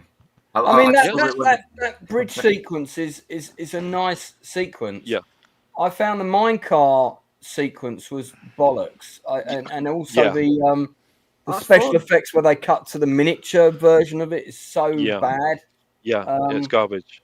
I remember when I came out of the cinema from seeing Temple of Doom. I went with my dad actually, and I came out from seeing it. I was like, I thought it was going to be as good, if not better, than Raiders of the Lost Ark. But what we actually got was a weaker movie, and I was really disappointed in that. And you know, my basic reply to Northerns while they were going through a difficult time with their marriages: fuck off with that. You're a filmmaker. Leave it at home. When you get on set, you're making a movie. Have fun. You're doing a job that most of us want to do that, you know, can't get anywhere near.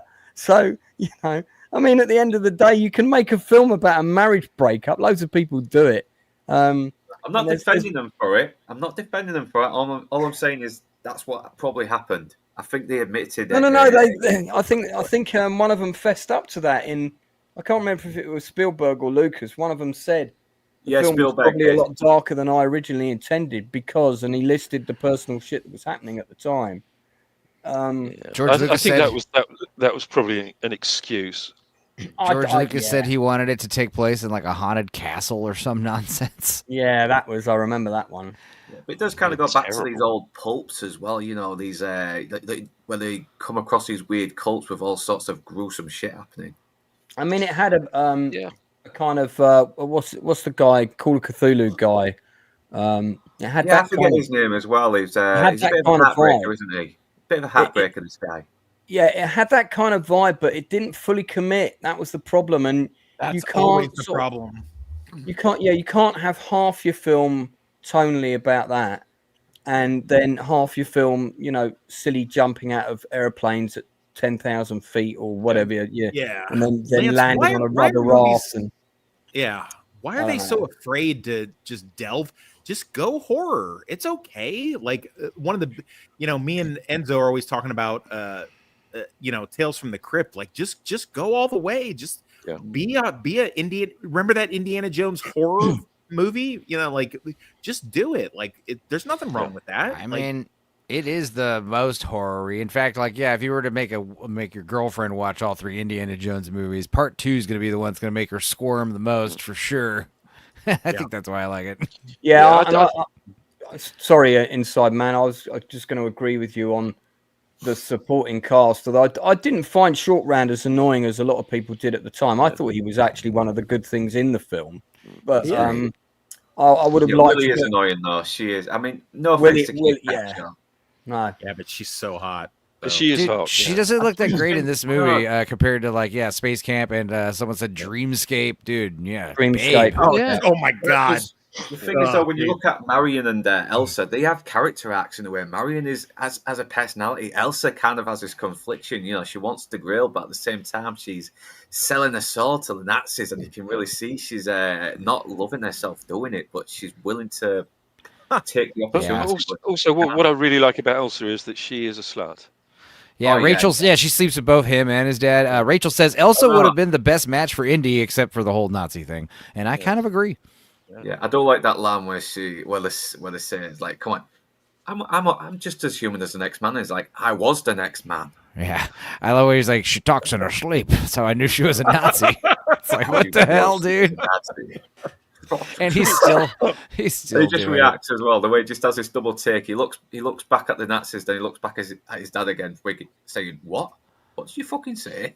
Can I just say, I do think that Young Sherlock Holmes is a far superior movie to Indiana Jones. I absolutely agree. That film is absolutely fantastic movie. They got it right. They did the horror angle. They did that correctly. Plus the whole introduction of Moriarty and an end credit scene way before Marvel was a thing. Yeah. So, but they had high stakes. God, I love the shit out of that. Young Sherlock Holmes also has a fantastic soundtrack as well. Yeah. It's got a great, who, funnily enough, I had communication with him recently. It's not impossible that he might come on the stream for an interview. Wow. Yeah. Oh my God. Had a very. I haven't asked him yet, but I'm working up to it. So I think it is. I think it is possible. But I love this movie. I still have the UK cinema poster, which is way better than the one on screen now. I'll find it in a sec. I also have, guess what, for this film?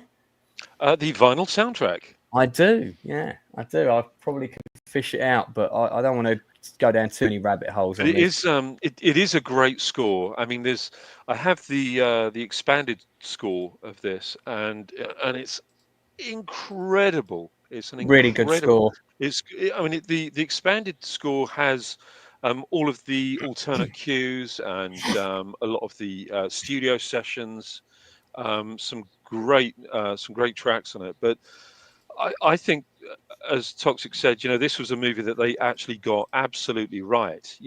Everything was correct about this movie. Do you know what?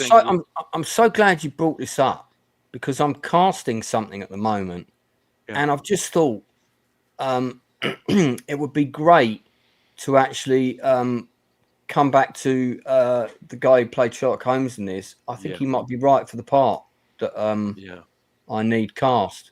Yeah. So he's brilliant. He's great. I mean, he's still working as an actor today. His partner sadly passed away quite young from the same thing that killed my friend Angela, the brain aneurysm thing. And I wrote to him when he was performing a play to invite him to come to the opening night of my film, The Journey. Because I learned about that story, and he wrote me a really lovely letter back, and he was going to try and come, but I think the show that he was in opened around that time, so it just was impossible. But I saw this at Palazzo Screen 1, which Inside Man, you'll remember that was a really nice cinema. It's no longer there. On the opening weekend, there's a scene in this film, right, that I find absolutely fucking heartbreaking every time I watch it. And Holmes is discussing careers with his contemporaries in the private school, and one of them saying, "I'm going to be a doctor." Another one laughs and says, "Oh, doctors don't make any money." And then another one says, "I'm going to be a barrister." And now, yes, barristers, they make money. And Holmes, what do you want to be when you're older? And he sees the love of his life walking past the window, and he says, "I never want to be alone." That is fucking genius. Beautiful, right? I mean, this was Chris Columbus who wrote this. Obviously, he was responsible for the first two Harry Potter films. And if you look at this is heavily influenced the Harry Potter movies. If you look at, you have the Malfoy character in there in so much as his arch nemesis at school. The various teachers and with various machinations. It's a terrific film. It really is. It's so beautifully shot. It's brilliantly written. I mean, as you say, that's a fantastic line. A fantastic line. And so simple. I've just decided we're going to do a Chew the Fat on this movie. Oh, mate. At the next opportunity, because I've just realised I've got so much I want to say about it. So we'll do that, and I'm pressing Enzo to construct me a thumbnail right now. We'll try and we'll try and do that before I go away. Oh yes, yeah. So I'll get back to you with some dates and some times. Definitely. Maybe we could do it the evening of Bank Holiday Monday. That would be a good idea. Yeah. We'll still have to do our production meeting, but maybe we can do it like after that. That might work. Yeah. Yeah. So cool. Okay. Before the next Nielsen ratings, potentially. Enzo, can you get on the case with that? Okay. Yeah. Okay. All right. Brilliant. Okay. Northern, you haven't had a pick yet. No, but it's a very old classic comedy starring Steve Martin, Chevy Chase, Martin Short, and it is The Three Amigos. Okay. You're recommending this film? Yeah, I'm recommending this film because it's. Okay, you and I are about to fall out. Yeah. Oh no, it's good. It's good. It's brilliant. It's got three very talented comedic actors, and it's got a good little fun plot with a very fun villain who manages to managed to find that balance between being very comedic and intimidating. And that's the same actor that played the villain in Romancing the Stone, who turns out to be a fan of Joan Wilder. I'm sure it's the same guy.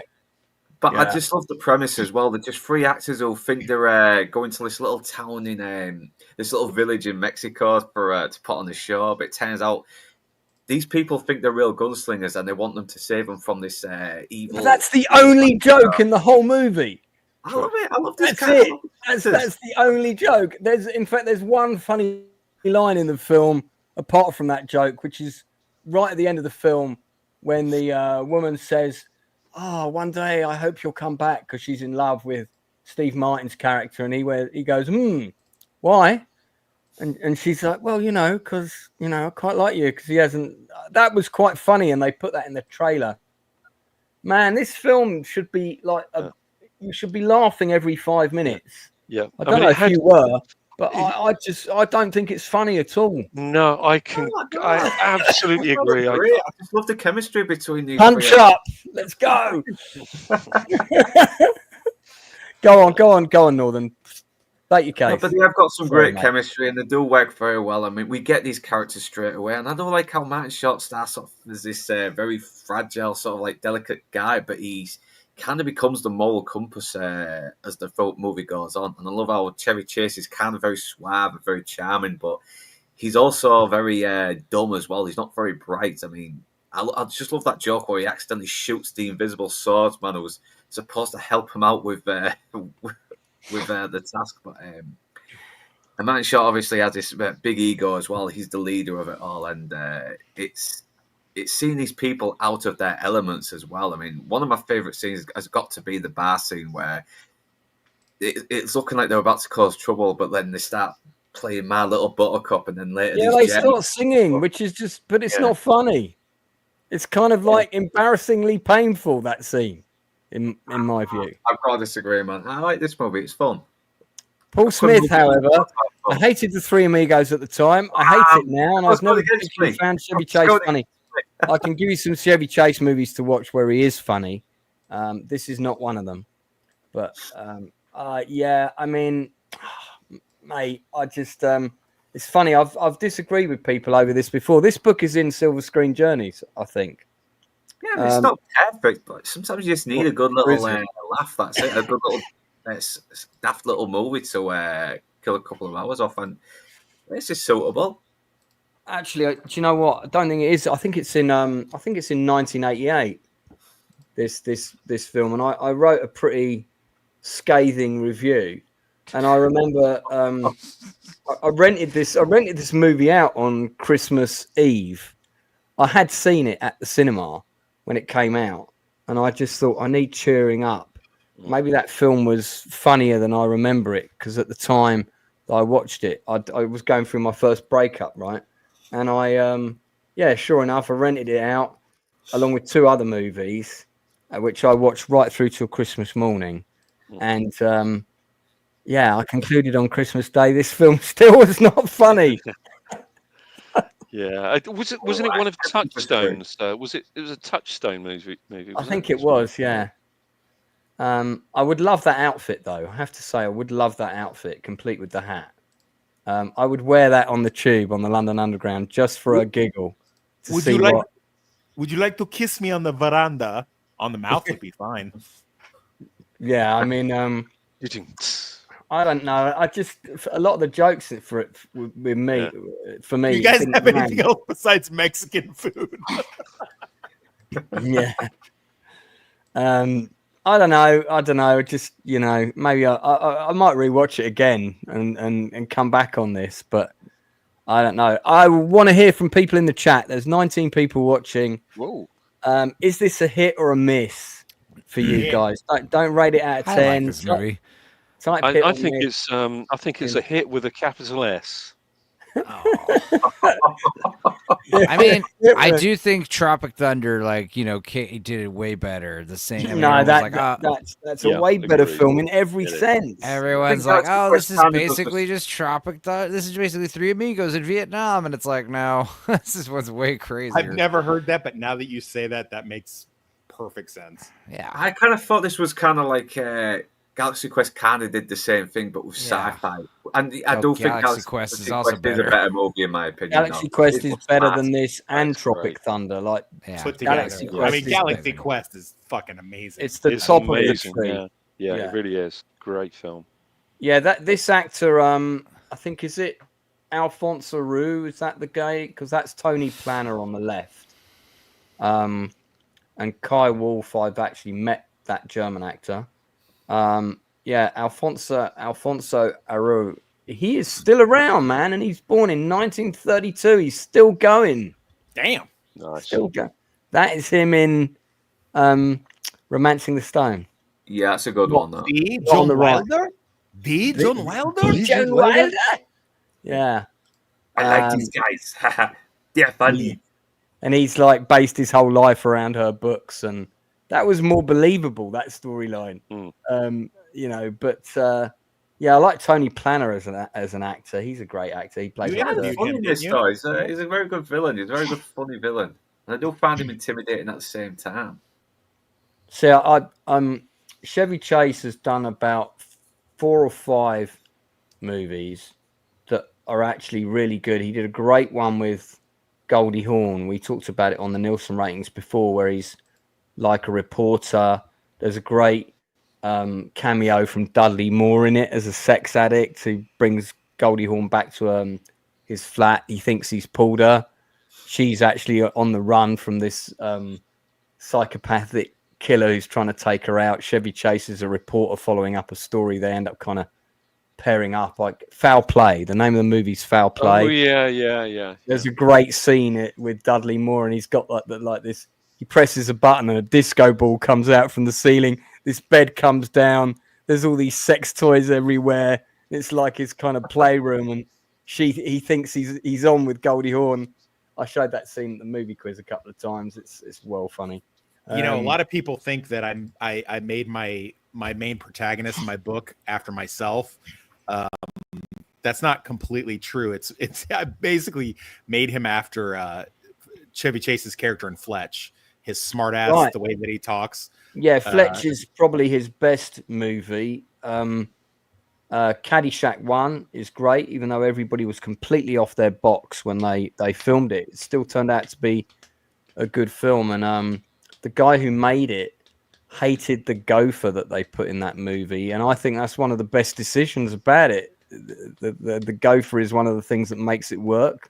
That's another one we could do. Yeah, it adds a bit of pacing, doesn't it? Because you've got these two storylines kind of colliding as well, and it does lead to this. And it's all set up as well for the ending. Max. Sorry, Rebecca Ferrati on screen. Oh yeah, yeah, very lovely in the movie. But oh man, so what are you giving this out of 10? I give it a good 7 out of 10. It's not the best way, but I still enjoyed it. It's still entertaining. Enzo, what would you give it out of 10? Yeah, 6 out of 10. 6. Okay. Toxic. Yeah, 7 out of 10 for sure, at least. Yeah. 7 out of 10 at least. I'm gonna give it a 3. Whoa! 1 for each of the amigos. Yeah, I'm actually going to trump that, and I'm going to give it a 1. It does nothing for me. Holy shit! I know. What? Yeah. Jesus. Sorry. Just don't buy this. Don't buy this film, man. I might rewatch it, see if maybe, I was in the wrong frame of mind the other 3 times I've seen it. But Steve Martin reacting when he finds out that it's not a fucking shot and it's real is actually one of the funniest reactions ever. It takes him a good while to realize, shit, these guys are killers. We're going to get killed. It cracks me up. Toxic also wants to. We're going to cram in a few extra things here in the short time we have left. Toxic also wanted to mention the 40-year-old virgin, which is a film we've never discussed. Yeah, on here. 20 years. 20 years. This film. Oh my God! Wow. Yeah. I know. The girlfriend and I were scrolling through. We both had a rough day the other day, and she was like, "Let's just watch something funny." And this has popped up on Netflix, and I pulled it up, and man, this movie holds up so well. Everything is just fucking hilarious. I mean, we were in tears laughing so much. I know there's supposed to be like some director's cut or whatever, and I don't know what version we have on. I'm assuming that's just the theatrical cut or whatever, but I mean, there's just so many great, I think this is Judd Apatow's best film. Yeah. Arguably, I mean, I'm sure there's people who will say other stuff, but he's got all the usual suspects that he usually puts in his film in this. This is obviously what put Steve Carell on the map. It's what put him on the map for me. I mean, I guess I sort of knew that he was in Bruce Almighty before this, but this is the one that, Seth Rogen and just so many people. And it's so funny because there's so many like, things that don't exist anymore. Like there aren't really stores like Tech Mart anymore. Like you don't, and the way in which, they communicate with each, there's like a lot of stuff. There's a whole, like, how I know you're gay thing. It's like something that like me and Enzo would do, like while we were gaming or something. That was like the first thing I thought of, like, dude, this would be me and Enzo. And it's got, what's her name?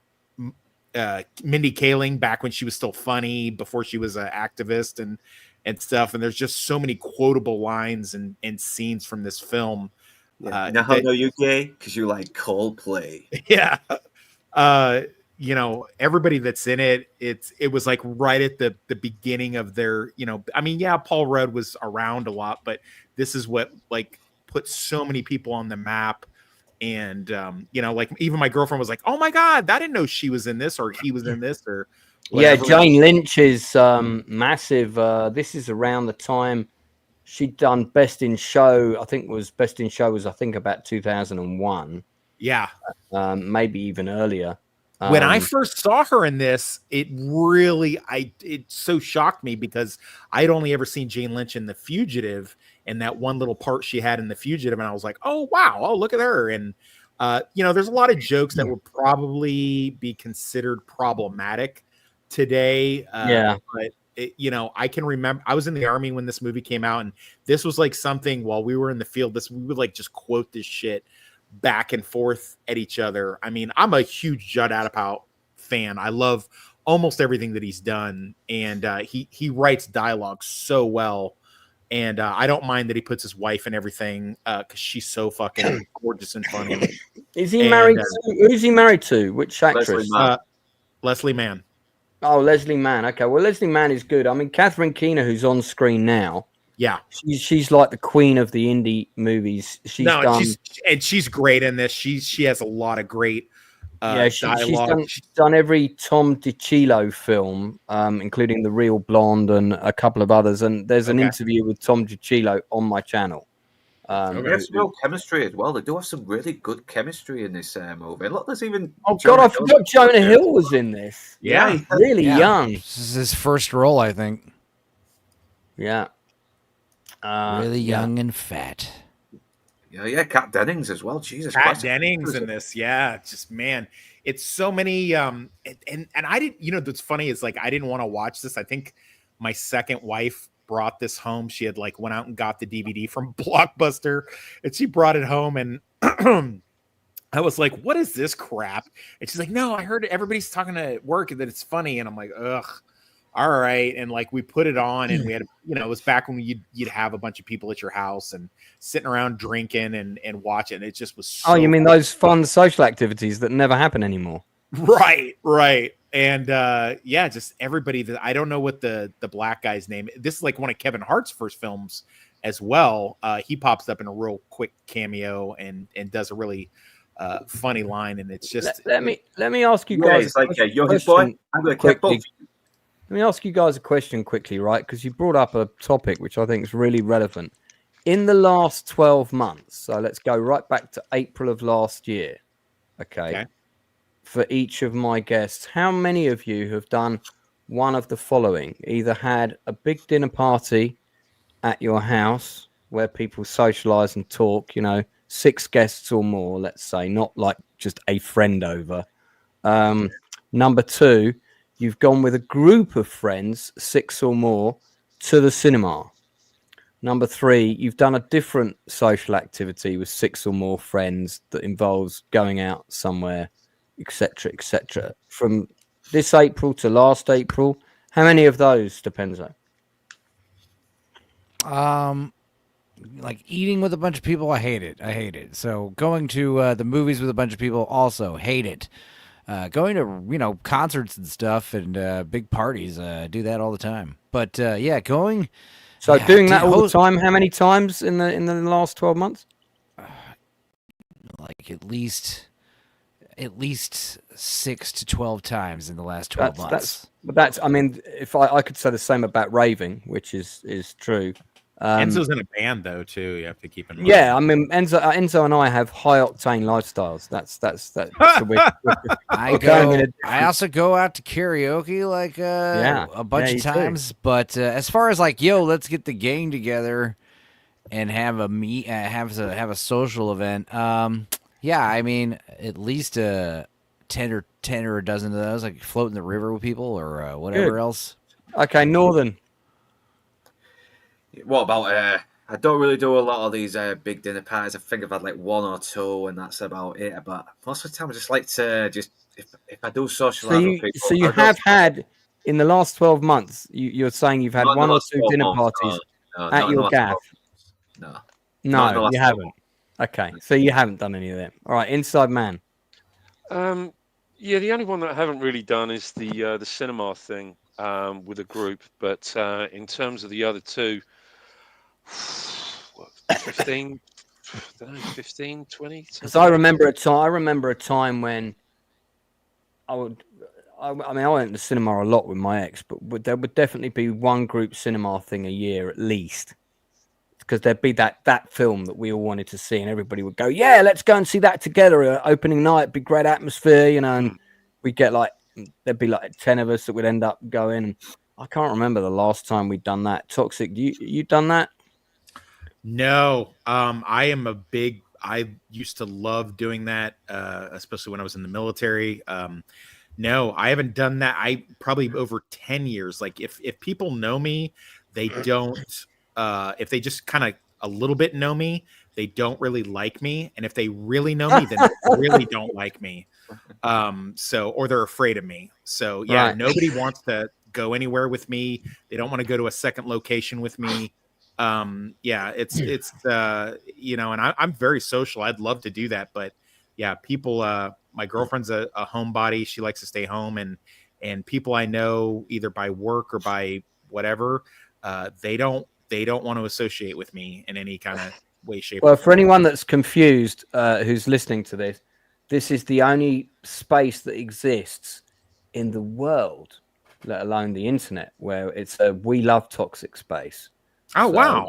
Yeah. There you go. I can just imagine it. Hey, buddy, do you want to ride? Don't get in my car. Do you want to ride, though? Yeah, but don't get in my car.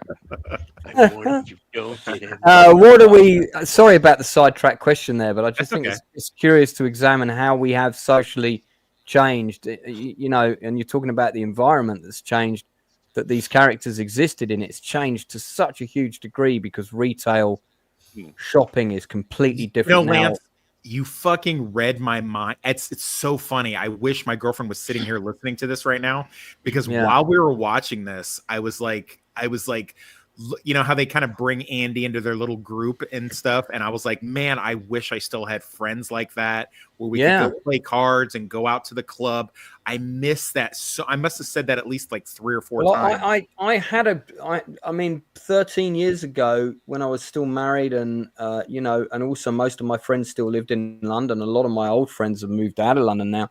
There were, if you were having a dinner party, it was more a question of, okay, who are we going to invite? Because we've only got room for 6 or 8 people around the table at a push.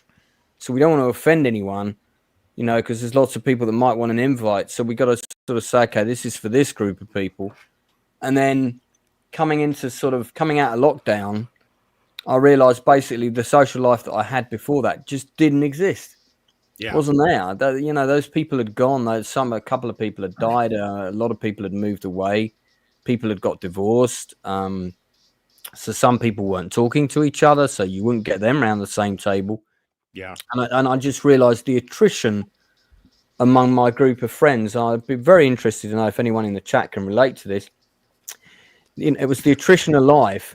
And I expected that attrition in life to happen kind of in my 60s, not in my 40s coming into my early 50s. Yeah. And so coming into like 2022, I realized the number of people that I could call on the phone and say, hey, do you want to go for a drink or a movie or a dinner was probably like less than 6. Yeah. And the chances of one of those 6 being free was probably less than 10% because they all had commitments as well. Yeah. So it wasn't until I went back at raving and I met all these new people who were all in similar positions, by the way. They'd all gone through kind of similar stuff. And a lot of them didn't have a social life. And that's what's been really great about it for me. So, you know, as you read about my new book, I definitely wasn't leading up to a plug with that, but it felt very organic. The truth of it is, outside of the military, and this has been a hard pill to swallow, I'm very, like, I wish I could blame society. I wish I could blame the pandemic, but the truth of it is I'm only really good in small doses. Well, you're an exception to the rule, man. We understand that about you. You're a unique species. All right, let's move on. Sorry, I sidetracked. It's okay. It's okay. What are we all going to give the 40-year-old virgin out of 10? I've got to give it like an 8.5, 9. Okay. Tox, what's your rating? Your pick. This is a 10 out of 10. This is a 10 out of 10 for sure. Inside Man? I'd say a 9. 9 as well. Northern? Yeah, I give it a 9. I love this movie. It's last but most importantly, Stupenzo. Yeah, an 8. Very funny. Silly little movie. Fabulous. Okay, all right. We're going to cover a couple of other quick things before we start to wrap up. Stupenzo, I think you had one other film as well. I had a couple, but you know what? I'm going to bring up an old one that I watched. It's also free on YouTube. Is this to do with dinosaurs by any chance? Nope. Okay, nope. But no, I watched John Ritter in that Problem Child movie from 1990. Oh my God! Oh. So I watched actually Problem Child 1 and 2, and 2's not that great. It's got a couple gags here. 2 has very interesting like color choices, very interesting set and wardrobe design. A lot of primary blue, red, and green and yellow colors. It's very interesting. But Problem Child 1 is legit hilarious. It still holds up. There's still some great gags. The soundtrack is a little hokey. They got a new 90s. Body and I cry if I want to. That's a great part. That's the best part of the soundtrack because it's an old song. And he's trying the presents in the pool. Yeah, he puts the water hose sprinkler in the girl's bedroom. Yeah. He throws a frog in the punch bowl. He replaces the birthday candles with firecrackers, blows up the cake. A bunch of good stuff. He's a little nightmare junior. He's this is one of those movies they didn't expect to be a big hit, and it was. I wonder what happened to the actor that played this kid. He's still he looks the same. He's got a little goatee. He still does I think they were bringing up this movie. Yeah, no, I think they were bringing up this movie recently because it was like an anniversary or something, and it was like a in memoriam for John Ritter. Yeah, he died quite young, didn't he? Yeah, because it's great because his horrible wife Flo in this movie was his real life wife. Right. And of course, it was great in the first 2 movies because Flo is a huge bitch. She's hilarious, and the actress is great playing her. But then they bring her back, the actress, in the second one, and she gets to play Nurse Young, and she's very sweet and kind, and the exact opposite. And she's a total babe, but yeah, she's so much better in the first one as Flo. She said, what does she say? She's like, she wants to have a kid so she could go to birthday parties and be mingle with all these other parents, the Hofstetters or whatever. She's like, first of all, she they find out that they're infertile, they can't have kids, and John Ritter wants to really be a dad, so he's floating the idea of adoption. And she's like, look, I don't buy secondhand clothes. We're not getting a secondhand kid. Drop it. And then they kind of get this idea like, maybe we can go get an adoption. We can adopt because then we can go to these parties. And what's his name? Not Up All Night, USA Up All Night with Gilbert Godfrey. He's the he's running the orphanage, and he's basically got this problem child junior who's like a hellraiser at the orphanage, and he's been there for years. He's 7 years old, and he's trying to like sell this kid to anybody who will take him. And he does some great reverse psychology, like, 7's a little old, we don't want him. It's like, yeah, of course. You want a baby that's going to keep you up all night, and you're going to have to change his diapers all the time, and you're never going to sleep. And, they basically trick her, basically like, hey, we can skip all that baby junk and just go straight to the parties. And she's like, I can be president of the PTA by September. It's just amazing, dude. She's like, that's like John so Ritter good. is so great, man. Yeah, he does the great. We got Stay Tuned coming out in 2 weeks. The We Watch for that, and yeah, John Ritter's classic Scream. He's always screaming. I thought one of his best movies. I was working at the cinema at the time it was on, so we're going back a little bit. I think it was around 88, 89, and it's kind of a rom-com about him dating all these women, and it's got a Blake fight with the luminous condoms. Yeah. Yeah, it's Blake. What's his name? What's his name? Is it a Blake Edwards movie or? Yeah, Blake Edwards movie. What's it called? Was it He's Real like Men? addicted to sex. Oh, Skin Deep. Skin Deep. That was it. Skin Deep. 1989. That was a good one. This was not the poster that we got in the UK. I had the Skin Deep poster for a long time. We did not get John Ritter doing a tightrope between two titties. That was not the UK poster. But I just remember to perk up the sex that he's having with this woman, he's bought a glow-in-the-dark condom. So they switch the lights out and you see him putting it on and it's like one color. And then suddenly the husband comes home and he's also got the same idea. And then there's these two different colored condoms running around the room in the dark, and they kind of put this Star Wars music on it, and they're like going, So it's that scene stuck with me. But I grew up with John Ritter. That's the UK poster. There you go. Very different. I grew up with John Ritter, Three's Company, obviously, but then went right into, some of the movies, Problem Child, like that. But then he also did this TV show called Hooperman, which was really good, good show. And he has so much range. Even Northern will back me up on this. He's one of the best episodes of Buffy the Vampire Slayer, where he plays like this creepy robot stepdad and shit. I miss John Ritter. He's great in Panic and Bad Santa, playing like kind of more of an everyman. He's also great in Bride of Chucky when he gets the Hellraiser death scene. That was fun. Sure. Yeah, he's a complete asshole in that movie as well. That Chucky, Bride of Chucky as well. I mean, it kind of showed he had a lot of range. I think Problem Child was the reason why most kids my age, like just always thought of him as this really awesome, like really nice dad character. That's the thing. He's too nice.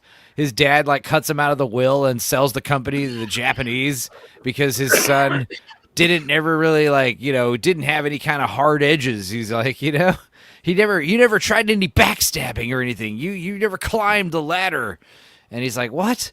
There's a great scene where he's got the little league and he's like, if we win, we'll all get ice cream. Yay. And if we lose, oh, what the hey, we'll all get ice cream anyway. Yay. And they get their asses kicked, My babysitter was this Puerto Rican lady that barely spoke English, but God, she loved watching Three's Company. And when Three's Company came on, like everybody had to sit quietly and like watch Three's Company. And she thought everything that he did was hilarious. Which I agree. Also, Michael Richards is also the insane bow tie killer that Junior writes fan letters to. It's so funny. And he escapes prison thinking Junior is like this like hardened criminal, and he finds out he's just some 7-year-old. It's like, oh no. And he just you should do a dedication like John Ritter, the work of John Ritter stream. I think that would be a good one. I'll be on that if you ever decide to do it. John Ritter's a good guy. But yeah, I love all the heartfelt stuff in Prime Child really is good too. But yeah, a lot of the jokes still land. Junior's a little monster. And it's available on YouTube, both those movies. free. Did you see this early film of his called Hero at Large? No. I got to tell you, it's not that great, but you probably should go back and watch it as a kind of timepiece. Random John Ritter fact: they had this Showtime series called Dead Man's Gun, and he's in one of the best episodes where he plays this trick shooter that happens upon the whole thing is like it's the gun goes from hand to hand in the Old West, and it's always cursed, and he plays like a trick shooter, and he gets the gun and starts using it to his own devices. Really, really great episode if you can find. I think it's on YouTube actually. Now I know we've gone over time, but Sorry. No, that's all right. It's entirely my fault because I went down a couple of rabbit holes tonight. You should have told me to put the sand timer on myself. It's your show, boss. Northern, I know you wanted to mention you, and we can sort of bump it to next week, but you've only just watched the first season of this for the first time. Yeah, I watched the first season a while back. I couldn't really get into it. It was a while ago, though. Well, if you watched the first season a while back and you couldn't really get into it, and we mainly recommend stuff to people, why did you want to talk about it? I didn't. You did. I just mentioned it once, and then all of a sudden you. Oh, I said to you, "What are we talking about tonight? What did you want to pick?" And you said, "Oh, I'm going to." No, you mentioned you, and then suddenly no, you mentioned you. I didn't mention you. Did. You mentioned right. It was you, Luke. You mentioned it, bro. Like Luke. You mentioned it. I was gonna co-sign on it because my girlfriend's been making me watch this, and I was gonna be like, okay, if you're gonna talk about it, I'm ready. I've been watching it. Yeah, because I said, what do you want to talk about? And you mentioned 3 things, and one of them was you, and I was like, okay, I'll put it up. Let's pro that up first, but yeah, sorry if I misled anyone by accident there. Jesus well, Christ. You should be sorry. You misled completely intentionally, I believe. First, you brought up fucking Three Amigos, which Lance hated. And now you're pretty. I don't know one of the worst comedies of cinema history. This is the problem with people in the northern part of England. This is the fucking problem I've been saying for years. The northern English bastards are always doing shit like this. Well, that's why they built the wall. That's why they built Hadrian's Wall to keep them north of the wall. See, yeah. So. Anyway, do you know what? I've seen this. I think there's a new season of it. I think it's on season 4 now. And I think they're pushing it. I hope it's the final season because but I did quite enjoy the first season of this. It kept me on the edge of my seat. And it's good. The lead actor is a good. He's a really good actor. Penn Badgley. Yeah. Thank you. And I think the supporting cast are pretty good. Plus, they had a really hot black chick in it at some point, so that kept my interest. They did. They have a lot of hot chicks in this. Yeah, I mean, there's the whatever your archetypal female ideal girlfriend look is. One of the things that's great about this show is he will probably date your favorite looking woman at some point. He will date her and then put her in a box and kill her. Yeah, because. This is a bit like, I don't know if you guys ever saw that movie, The Stepfather, and it had a number of inferior sequels. Yeah. But the first Stepfather movie is a really good film. If you haven't seen it, I highly recommend it. And this is a bit like, the guy who goes out with a girl until he disappoints her, and then it's time to basically do away with that girl and move on. Yep. Toxic approves. Yeah. He's great. This show wouldn't work if that actor wasn't as good as he is. You know what's crazy, Lance? Chicks on TikTok fucking love him. They unabashedly love him. They don't care. They're like, well, at least he pays attention. At least he texts back. Yes, he'll kill you sooner or later, but at least he's into you. While he's like chicks like unabashedly love him, which goes back to my advice at the outset of our show, which just goes to show you. Keep them on their toes. Yeah, I remember you said maybe I'll just try that one time and see how it works. I'm not going to get this box though. I'm not going to go that far. Get the box, Lance. Get it. No, I'm not getting the box. Okay, so I guess we've kind of stumbled our way through to the end. I have a very specific instruction for my panel this week, which I want you all to obey without question. Okay, so there is a show dropping. It's a 4-parter, dropping tomorrow. So you've got a whole week to watch this show and come back with your opinions next week. It is going to be our main discussion next week. So, Stupenzo, I'm giving you the brief for the thumbnail now. And we are going to spend a considerable amount of time discussing the 4-part drama series, which is dropping on Disney tomorrow, which is called Suspect, The Shooting of Jean-Charles Domenech. This is the true story of the time when the London bombings had just taken place, right after we won the bid for the London Olympics.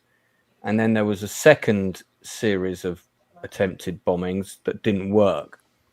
And during that period, when they were hunting for those bombers who did the second round, this guy, unfortunately, was mistakenly identified as one of the bombers.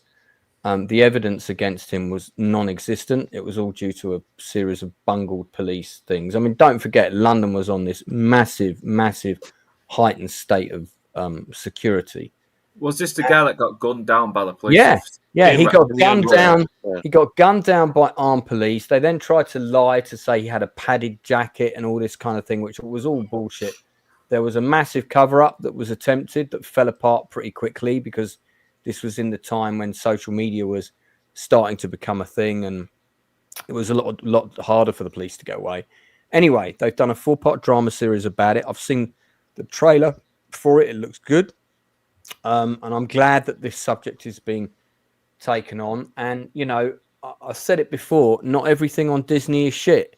There is some good stuff being made. The problem is people aren't talking about that stuff. They're only talking about Andor and maybe one or two other things that Disney's doing. But if you go and dig around on the channel a bit, remember I talked about the series that's set in Northern Ireland about the two sisters, another true story that was about 4 or 6 parts. I said I really recommended it. I said it was very good. You know, but this one we're all going to watch. So this drops tomorrow. I think it will be engaging. Now, my instructions only exist so far. If you get into the second episode and it's not for you, I don't expect you to watch the rest of it. That's fair. Just then tell me why. But I have a feeling it's going to be good. I like the look of the trailer. There's some good English actors in there. And it's the sort of drama that I love to see. I recommended Lockerbie for the same reason. Drinker did a Drinker Recommends on it. That was another very good show. There's another show coming out about the Lockerbie disaster, but told from a completely different perspective. That's also dropping this year, and we're also going to be reviewing that as well. So that'll be another piece of homework for us all. But this is going to be our main topic of discussion next week. It's probably going to take up at least half the night. I'll be sure not to watch it. So you're going to watch it, Enzo. I'm kidding. Yeah. So anyway, if it was 8 parts, man, I would be like, I don't know, dude. 4 parts, okay, all right, I'll watch it. 4 parts is you know, when they were commissioning this, there was actually a discussion around the table. Now let me just remind me, how many parts does Enzo watch? And it was going to be a 6-part drama show, but they took it to 4 just because they knew it would be on the Nielsen ratings one day. So, yeah, good thinking, Disney. Well done. You do a couple of things right occasionally. All right. So, just to remind everybody, we've got a fantastic interview this time next week, slightly earlier, of course, with one of the best character actors in the business. Jim Piddock is coming on the Outcast Creative Channel. Can't wait to talk to him. Fantastic actor. Really looking forward to chatting with him about his massive career, which goes over many decades, and of course his great memoir book that's come out recently. Look at the reviews of that book on Amazon. The reviews are amazing, and he hasn't got a few dozen 5-star reviews. He's got like several hundred 5-star reviews. So and some great some great affidavits from people in the business about what a funny book it is, including one from Russell Brand, which he may or may not want to keep on his website. I don't know. I wonder if that's a question I should ask. Anyway, moving on. Okay, Stupenzo, you got anything you want to plug, bud? Yeah, tomorrow we got full-length commentary for the last dinosaur movie of this dinosaur binge we've been doing. The one that kind of started it all. Now, granted, there are some more that are still on the list for next year, but yeah, we're going to watch Prehysteria.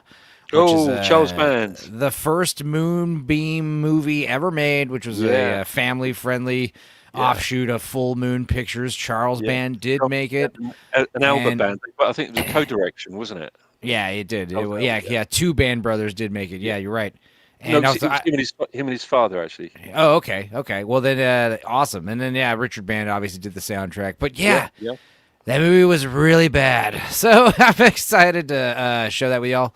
It's a silly kids movie about the boy from Last Action Hero finding a handful of little baby dinosaurs for some reason, and alleged hilarity ensues. That was fun. And then I'll be out of town this weekend, and I guess I'll be hopefully doing a dork side on Sunday, providing there's no horrific car accidents or terrible nonsense to keep me away from the computer on Sunday. But other than that, I'm just gonna be chilling. So I'll see y'all tomorrow at 2:30 p.m. Central Standard Time for Prehysteria on my channel. Don't forget the super chat, because Stupenzo is monetized, by the way. Oh God. Yeah. Oh yeah, you got monetized sort of relatively early, I think, like a month ago. But I mean, in terms of like your subscriber numbers and watch hours and things. Nah, the watch hours, I got plenty of those. I got a lot of watch hours. So, but yeah, I did get over 500. I was deemed ineligible for monetization, and then I accidentally reapplied on accident, and then it went through. So I don't know. I'm not complaining. They'll take it away soon enough, I bet. I'm not going to be surprised at all. Okay. So fine, Northern, you've got a couple of things coming up. Yeah, I'm hoping I can get my Havoc review out soon, and maybe the Star Talks Bollocks, where I talk about the BBC drama Three Girls. And Saturday, 9 p.m, I will be doing the top 5 Red Dwarf episodes with Admiral Teague, and hopefully some other guests who can join me. And I may come on the stream as well. If I'm around, I'll definitely come on that. On my plan. You're invited, mate. You're invited. Anyone's invited who's who likes Red Dwarf. Critical will be joining me as well. I think Fandad Menace will be too. So if he gets a chance, so should be a fun stream.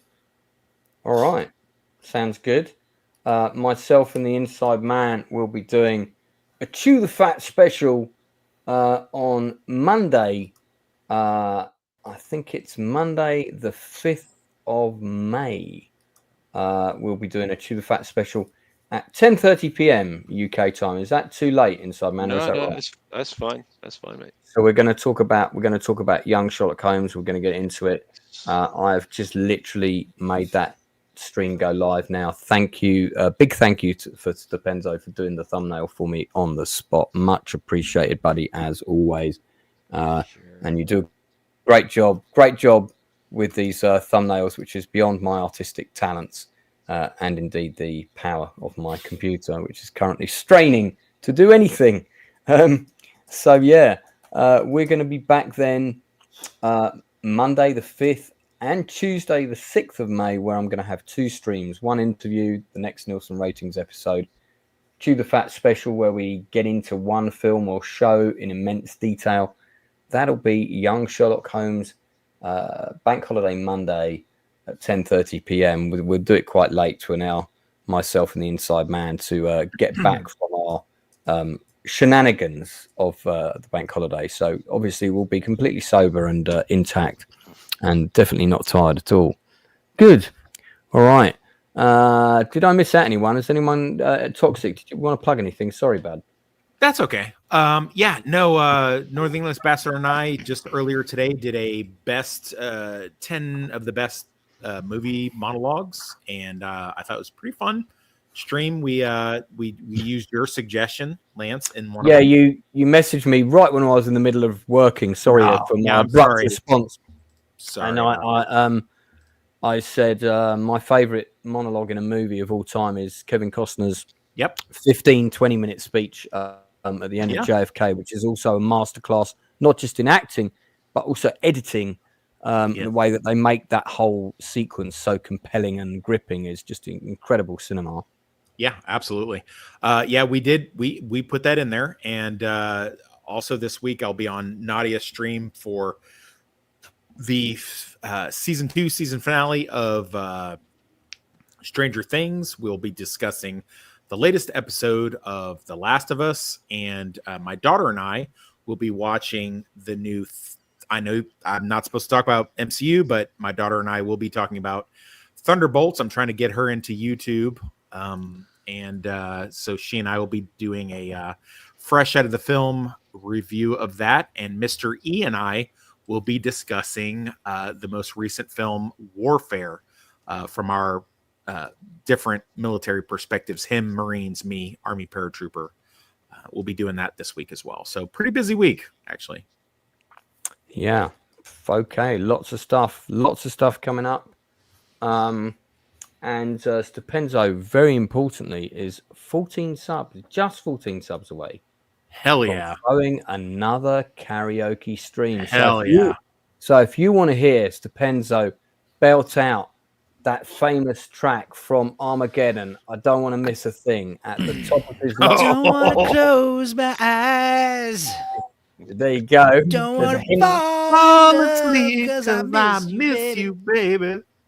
And I don't want to miss a thing. There you go. So we might all do it together. You never know. Give your 14 subs to Stupenzo now to find out. Tuning in is optional. Yeah. Okay. So, but I definitely look forward to participating in one of those at some stage in the future. Good news. I'm going to the doctor's on Thursday. So maybe we'll get to the bottom of the mysterious malady which has been plaguing me these many months. I certainly hope so, because I'm fed up of being Mr. Wheezy. Also in the UK this week, weather is fantastic. I'm expecting an emergency phone call from Inside Man saying, that's it, let's make a run to the pub. So keeping my fingers crossed that phone call happens so that I can get away from the computer and out into the sunshine, because it's the weather this week is supposed to be amazing. So if you're in the UK, duck out of work, do a Ferris Bueller, get out of the office, throw a sickie, as we like to say, because, you only live once. That's it from us. We'll be back same time next week, but also at 5 p.m. UK time on Tuesday for that special interview, and also 10:30 p.m. Monday night to discuss young Sherlock Holmes. Any other fans of that film that are in the chat that are big fans that might want to come on as a special guest, get in touch with me. There might be room for one more on that show. Until then.